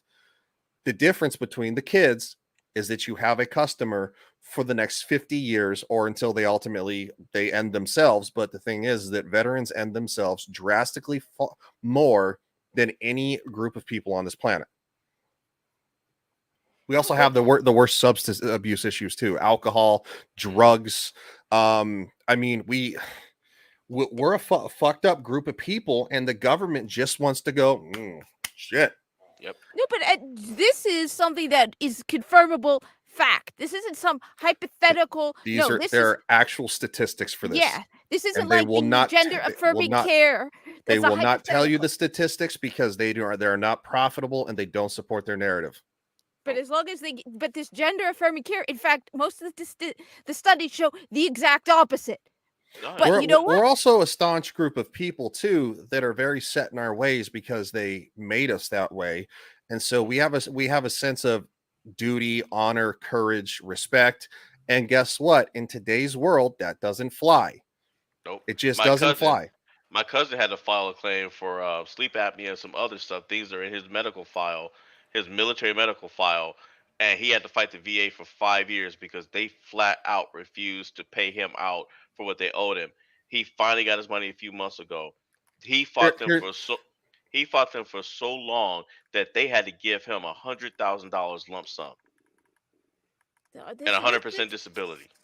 this is particularly disgusting because it's like we're saving lives by providing, and it's like, but you ignore people who served our country who deserve it far more. You give out all this nonsense on the hypothetical theory, but you again throw away the lives of people who were willing to sacrifice their lives for this country. I just, my whole opinion on the whole thing has just gone ridiculously down.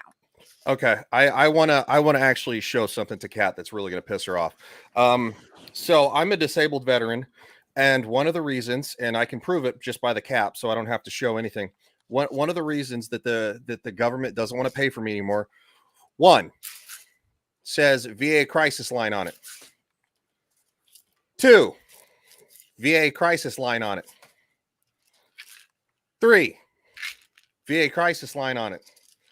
4, VA crisis line on it. 4 separate fucking medications that the US government, the Department of Veterans Affairs, has me on due to my disability status that happened during a time of active combat. Yes, Yep. I am considered a disabled veteran. They give you a rating system, Yep. so I can technically still work, but I have limitations to what I can do. Yep. Me too. Like right now, I'm 40%. I have to now go back. I had to go to the American Legion to have them refile to file uh, uh, an appeal and to contact my congressman because I should be around 90% right now. And I just found out that the VA actually they actually committed a federal crime by denying my claim a few months ago. So as far as medications, right now I have about 3. When they caught what was going on with me, I had 24. Oh, I believe I had that. 24 different medications that they Mhm. tried to put me on Yep, at I believe that. once, at the same time, There that I was going to have to take every day and forever. the government is always the first one to put you on medication. Yep.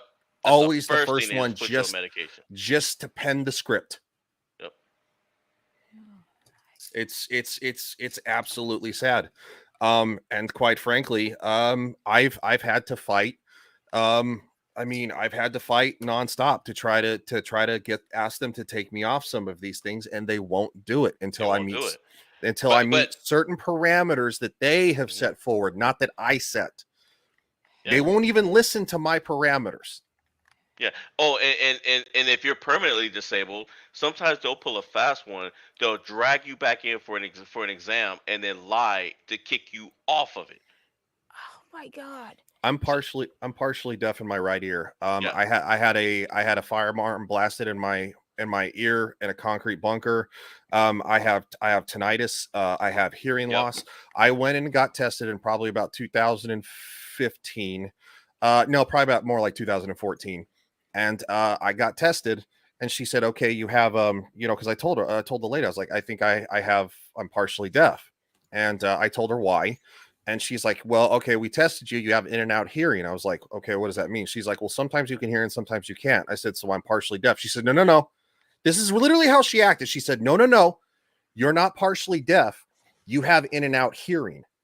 I'm like, "What's the difference?" And she's like, "What?" And basically, she's like, "Well, one thing is not something we can prevent, and or not is something you're not." She said, "Okay, so one of them is it means you're not actually partially deaf."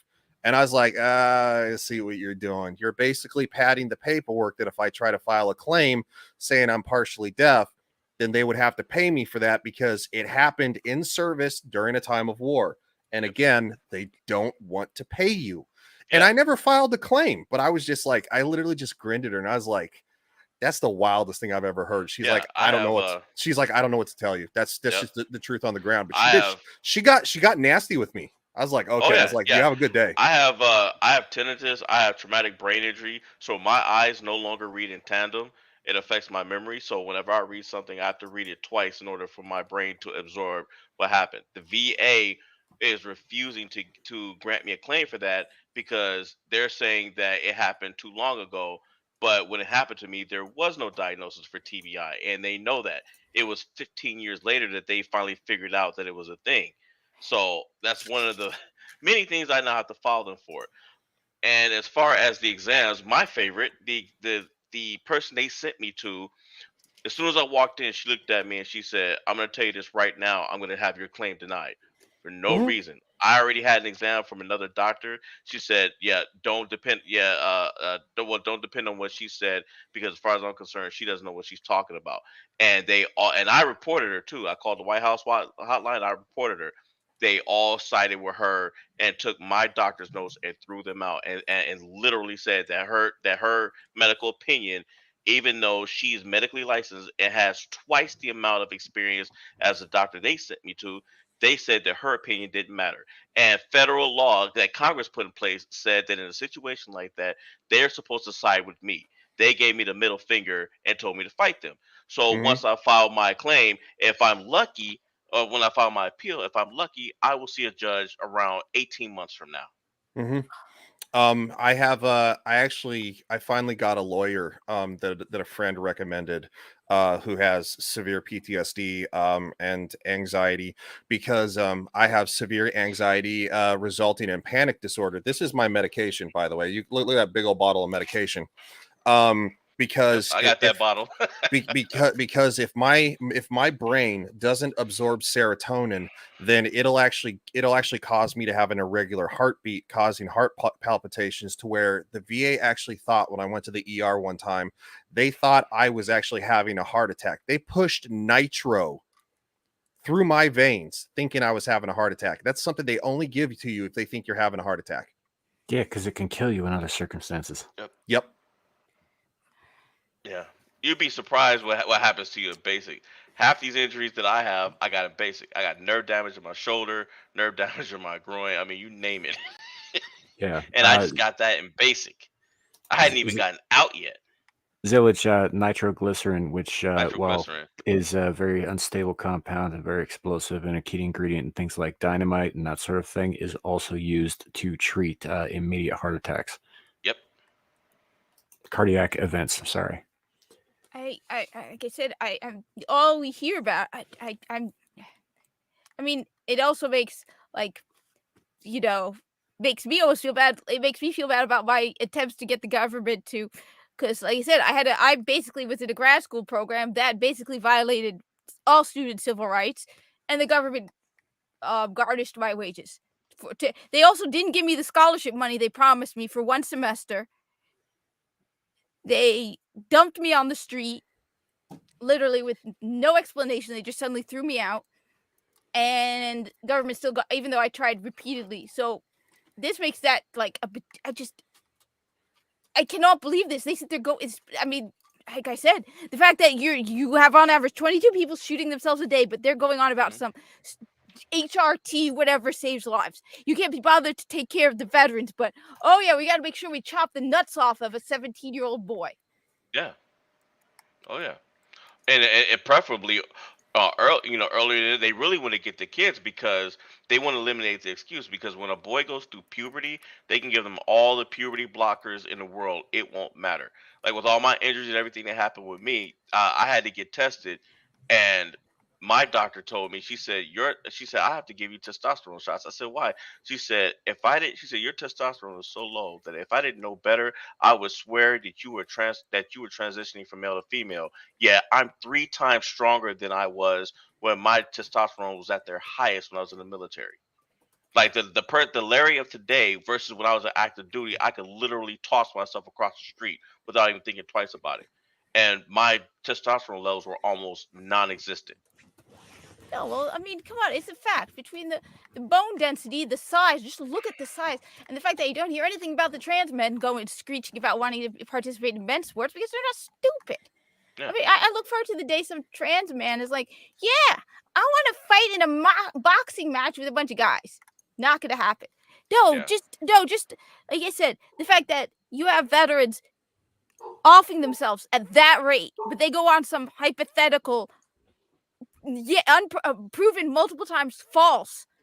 We need to life affirming care. No, but you can't be bothered to take care of your veterans, and you make their lives a living hell to get the care they deserve. Nope. They don't give a shit about us. Please make me that hell off. don't be serving in the military and then they want to ship you off to war. 'Cause that's funny because when you want to go, they won't send you, but they'll send somebody that has a medical issue. Like I met this, there was this one guy. The sergeant major of the region came down to see him because he called his congressman because his unit was making him deployed to Iraq. This kid had no control over his bladder because of some kind of injury, so he could not if he couldn't walk on sand or anything that was uneven on the ground, or he would wet himself. They hid him from this sergeant major. They sent him out into the desert in California and made sure that sergeant major could not find him because they knew that they were in trouble. Same thing with you, Ryan. You heard about that staff sergeant, the one that years ago that was in Afghanistan. And he shot that village. Mhm. What the army covered up was that in 6 years, that was that man's fourth deployment. He had severe PTSD. His Mhm. psychologist had already told him not to send him, and due to a previous injury he sustained in a previous deployment, he was missing a foot. He should have been discharged from the army. Instead, they sent him to Afghanistan, knowing that he was unstable. And then they say that like, oh, it it slipped through the radar. We didn't know. Yeah. They just lie about it. They absolutely knew. His commander knew because he gave them his medical file, so Yeah. they knew what they were doing. Yeah, and so the sad thing is that all these government organizations, and Samuel, I saw the private chat. I'll say this last thing. All the government organizations that hire veterans, it's because Congress has said that they have to, so they can be like going, oh, look, we're the nation's employer of veterans and blah, blah, blah, blah, blah. And it's like, and also if you want to hear some fucked up veteran stories, we're doing, is it Skinamax or Vets Talk? Anyway, it's on Vets Talking, which is a channel I'm a part of. It's a group of veterans that get together, and basically we discuss, military stuff and kind of tell fucked up stories about when we were in. But anyway, yeah, the government organizations, they brag that they're the highest employer of veterans, but they're also the first ones to tell you that if you have a VA appointment for any reason, they will fight you on it. I had a supervisor. So my former job, I had to drive about, let's say probably about 55 miles a day round trip to get to my job. From my job to the VA hospital, which is past where I live, because I lived in the middle, and I did that for a reason, so I could actually have ease of access to both. One of my supervisors, when I had no choice, because I didn't know any better, she forced me. Okay, so once I went to the VA, I didn't leave there until like 3 p.m. She forced me to come back to work. I got there at 4:30 when everybody else was going home, and she forced me to work until 8 p.m. that night when everybody else had gone home. That was one supervisor. I had another station manager who used to tell me, he's like, I would say, hey, look, I can work in the morning. I can help you guys out from this hours to this hours, but I got to leave at this time. It's going to take me an hour to get to the VA hospital because obviously it takes me 30 minutes to get home, another 30 minutes from my house roughly to get to the VA. And so I ended up leaving around 11:30 or everything like that. And so I got to the VA. Anyway, he called me while I was at the VA and left me a message saying, hey, we would really appreciate, this was around like 3:30. We'd really appreciate if you would come back to the station. And obviously I didn't go back. I told him the next day, I said, dude, once I cross that fucking bridge, I'm not crossing it again until tomorrow when I have to be back at work again. I've told you this before. When I go to the VA, that's it. I'm done for the day. I helped you out in the morning time.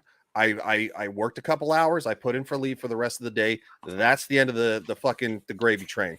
And he would try to write me up constantly for it. Yep, I got rolled up for going to drill when I went to the reserves. They tried to fire me for going to drill. These are your government bureaucrats. These are your government employees. They hate us veterans because we have problems that they don't want to deal with. And the messed up thing is some of them are veterans themselves. Yeah, well, and they also don't want to admit that a lot of those problems they're responsible for in the first place. This has been a fantastic conversation, and I really, really, really do hate cutting it short, but I do got to go get something to eat. We've got another live stream coming up here that I got to moderate here shortly, and I don't know. Are you doing shit talking tonight, or vets talking or whatever tonight? No, Have you listened to their streams? It might as well be called shit talking. oh my. No, we are doing it tomorrow night, 10 p.m. Eastern Standard Time. I'm going to put the link in the chat. I'm sorry, I'm scrolling down. I'm subscribed to so many damn YouTube channels because I love all my friends, man. I want to support them. And so yes, I will copy and paste this. So if you want to support veterans and everything we do, we're going to be telling a lot of stories, talking a lot of crap, and that is the link for the YouTube channel. It is Vets Talking. Also, many of us are, I'm not, but many of them are part of the Legion of Memers, so it gets super fucking wild. Yeah, it gets pretty crazy. It's a good thing though, in my opinion, because you get a lot of vets talking like you and Larry just were about things that only vets have been through and only vets understand, and it's good to get that perspective for those of us who weren't in the service. So, and once again, I got to thank both of you guys and everybody in the chat who served specifically for your service, actually, and genuinely, I mean that sincerely. I know you do, man. And I always respond with the same thing because I genuinely mean it. It was my pleasure. I did it because, I was inspired by my grandfather. And there's just some jobs like being a police officer and firefighter and stuff on this planet that, I would never want my family to have to do. And so that's one reason I want to go back to be a police officer. And I got a long road to hoe because, I still have some issues that I'm working through, that once I fix are going to be better. But because, I know how it works. I don't want like my little cousin to become a cop. I know Shadow's talked about, possibly law enforcement way in the future. And I'm like, okay. And I told him the truth. I was like, hey kid, this is the deal. I showed him some videos of some fucked up shit. I'm like, you have to suck it up and you got to do it. And you see the worst in people. Sometimes you see the best in people too, but most of the time you see people at their absolute worst. Yeah. And you have no choice. Thing is, honestly, hearing what you guys are saying, I don't want Shadow to join the military now. I don't want. I know. I was honest with him because I want him to be prepared. Because I had people who tried their best to make sure I was prepared. I said, "Look, kid, you got it. You got a lot to think about. You got a long time to do it. He's still in college, but I'm like, you really need to make sure this is what you want."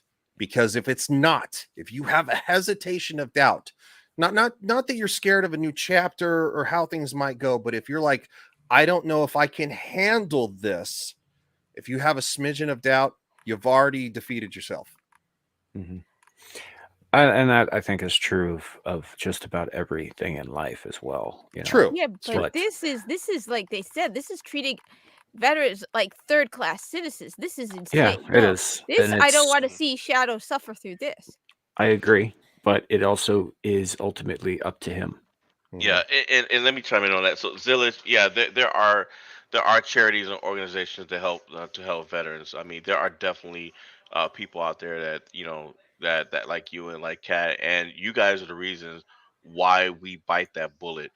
Um, as far as Shadow, that the tinnitus that Ryan and I have, he's gonna get it. That's absolutely gonna happen to him because you get it from the noise from firing your weapon. He's going to, at the very minimum, he's going to get that. Plus, he wants to go into the Marines.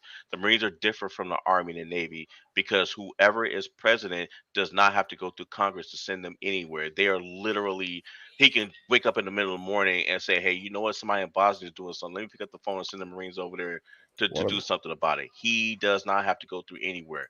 And take a look at who's in the White House right now. That is, of all, and I have the utmost respect for Marines and they are our brothers regardless of anybody, anything, regardless of sibling rivalry and all that stuff goes on. But when you decide you want to join the Marines, you really have to look at who's in the White House because that person can do almost whatever they want to do with you. Zillage, I'm going to give you my one of my emails and email me and I will send you in the right direction for some great charities for veterans. There's a lot of them that do a lot of great job, and I'm not saying that the VA is infected with people who hate veterans. My doctor, she has been super top notch, and she has been one of the people who has been super honest with me about, and I also had a cardiologist when they thought I was having heart issues, be super honest with me. He's like, look, you have these issues. He's like, this is how you beat them, because your brain and your nervous system don't communicate the way they should. He's like, there are certain things, eating, drinking, lifestyle changes you can do, and you will be 10 times better. So, well, even if you've got good people at your local VA, they're still choked by the red tape. Yeah, it's always the red tape. And trust me, Florida, the Bay Pines and James A. Haley are the two busiest VA hospitals in the country, because Florida is swamped by veterans who are in retirement. Mm-hmm. So, yeah. So, but on that note, we are going to probably close down the stream, because, like I said, I got to get something to eat before we go do this other thing, and all that. But so, Ryan, what do you got coming up? We'll go counterclockwise again. Okay, so tomorrow night, Vets Talking. I put it in the chat. The YouTube channel will be live at 10 p.m. Eastern Standard Time.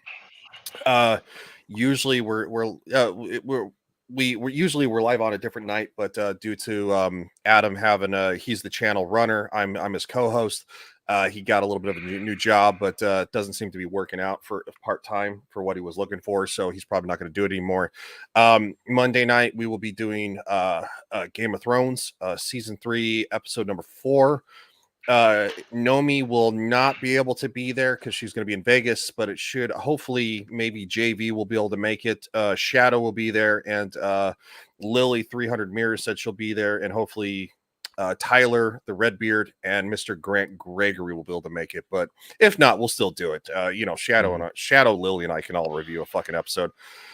And then Monday, Friday night's Royal Rumble. I had to cancel it. I'm feeling a little better. That's why I'm here. I was late because I was fucking sleeping and sweating it off. But yeah, we had to cancel last night. I felt bad. I hated it. I hate canceling. Yeah, when I DM'd you, dude, I was just trying to make sure you hadn't died. No, dude, I wasn't even fucking awake. So yeah. That's why I was like, oh fuck, it's after, I was like, okay, I gotta like, I would have been fine if you were too sick to come on. I was just like, dude, let me know you're not dead. That'd be good. Yeah. No, I was so irritated about last night that I kind of forced myself. Like I said, I'm actually got an appetite back. I feel like I could eat a whole fucking large pizza, but that would probably result in something bad. So I'm just gonna take it easy and eat small shit. But yeah, I should be better by tomorrow. So yeah. Thank you, Zillich. I appreciate it. And from Michelle, thank you, Michelle, for your service. Michelle, I got your poem. I'll read it next Thursday. I greatly appreciate it, Michelle. Thank you so much. Yeah. Larry, what do you got coming up? So, as you know, you guys can catch me on Thursday nights with Samuel, the infamous. As I said, we got a lovely poem from Michelle that I saw this morning when I opened up my email. So I'll be adding that on to the program. Hopefully next Saturday you guys will catch me back here. We'll play everything by ear since I've got this newborn. So next week is kind of up in the air, but Thursday for sure I'll be around. Also, gearing up to start doing my gaming stream, which you guys, I've decided to do that on Rumble, so I'll put out an announcement. Hopefully, Kat will be playing Diablo 4 because that's one of the live streams I'll probably be focusing on. Will they be doing crossplay? I hope so. I'm gonna look into that. They did cross play with the beta, so yeah. Then yeah, I would say yes. I would say a firm yes. Yeah. Okay, I'm going to be getting it on Xbox. I told my brother to get it for me on Xbox. Crossplay is the future. The crossplay is the future. You might have, so since obviously Microsoft has PC and stuff like that. Mhm. Sony might buck a little bit, but they're gonna start losing money. So Yeah. if they do so, but yeah, Xbox and PC should be cross-play Yeah. for going forward for good. Some games are already cross-play with Xbox, PC, and PlayStation. Yes, yes, they are. Some Oh. have been for a long time. You know, I mean, Yeah. DCUO did that. I think 4 years ago. Yeah, the new So WWE game is the community creations where you can create your wrestlers and all that stuff. That's cross-play. You can Yeah. pull from any of the systems. So Warframe is PC, Xbox, PlayStation, and Switch. mhm. That's Yeah. also on my list. I've just been more focused on my wife giving birth. So Well, if you get me the Rumble link to your channel, I'll make sure that everybody gets it in the community tab. yeah, I'll let you know. Like I said, So, but within about a month or so, I'm looking into it. I'm going over Rumble's rules and yeah. there's certain ways, certain things. Hey, can you play music on Rumble? I don't know if you like purchase it. I don't honestly know the rules about that. I haven't messed I'm around gonna with that look too into much. that. So, 'Cause yeah, it's that's pretty much it on my part. yeah. So, Kat, what do you have coming up? Me? Let's see. Tomorrow I'm going to be playing Warframe with hopefully Muggsykins' fingers feeling better. She like nearly sliced it off. Behemoth said he'd be joining us possibly. UA, we'll see who joins. Warframe. I'm hoping to do more live streaming, and I'm hoping to now make videos now that Ramadan is over. Other than that, Thursday probably Merry Mayhem with Shadow, since that's been on hiatus for the last 2 weeks, or the last week, and then Friday Royal Rumble, and then Saturday back again. Oh, I'm on a stream with Peak Harley, but I don't even know the link. So I'll try to retweet it. But it's about Destiny. Which I'm going to behave and not rant. Awesome, Muggsykins will be on. So Warframe, she's trying to teach me fashion frame, which is like trying to teach a blind person to color. Okay, Zillage, I will email you within the tonight or tomorrow midday. That was so funny. What, me trying to learn how to fashion frame? No. Ryan trying to talk while he was muted. Oh, yeah, like this. Shut up, fucker. All right, that brings us to me. You all know my name's Samuel the Infamous. This is where you find me. We will be back next Thursday, obviously, with Abyssal Musings, Larry and I, and then back again on Saturday for the next chapter of Screaming into the Void. Probably going to do some gaming streams in that following week because, like I said, the Sunbreak expansion for Monster Hunter Rise is coming out at some point soon. So I want to get to the story in the base game first. And I did say that I would do all that with you guys. And then we will also be, it appears that the Exiled Lioness is going live in about an hour and some change tonight. So you can catch Larry and I over there in the chat. And then Ryan, you want me to mention the thing tomorrow? Oh, yes. Okay. Thank you. That's a new. Where are we doing this at? I figured we could work out the details, but maybe I'll post a thing and we can simul stream. Okay, I kind think of thing. If you want to maybe do a thumbnail. Okay, yeah, I can do that. We'll just work it out that way. The thing? Yeah. So tomorrow around noonish Mountain Time. Both 2 p.m. here on Eastern. this channel and on Legion Talk, you can find it in both places. And then I suppose if Alf has a place he wants to stream it to, we can do that too. Horny Alf, myself, and Ryan. I just realized how bad this sounds. We're going to be doing a discussion and review stream of Picard season 3 tomorrow. So because we will have all watched it, and I will warn you guys ahead of time, there will be spoilers, but not immediately and all that. We'll try to ease into it a little bit, but we're going to talk about season 3, what we liked, what we didn't like, and our overall thoughts on that, and we'll go as long as until we're done, I suppose. Yeah, I think that'll be a lot of fun going forward, because we finally have good Star Trek. It only took God fucking knows how long. As somebody who never really You know, as a kid, didn't watch. You know, I was too young to watch the original, but I did grow up watching Next Generation, and so Picard is kind of right up my alley, except for season 1 and 2. That's I've literally heard from everybody. You can just say no season 1 and 2. I saw just season 3. 1. You can skip it. I didn't watch 2. So Yeah. But season 3 was great. But we'll get into that more tomorrow at noonish Mountain Yes. Time and all that. So that'll be kind of fun. I'm looking forward to doing that. Okay. And Excuse yeah, me. Ryan, if you want to because you're better at these things than I am. If you want to get me a thumbnail at some point tonight, I will make sure that link gets posted up tomorrow, and then we can simulcast. Okay. Did you want me to set the stream up and kind of like see if I can put together an intro?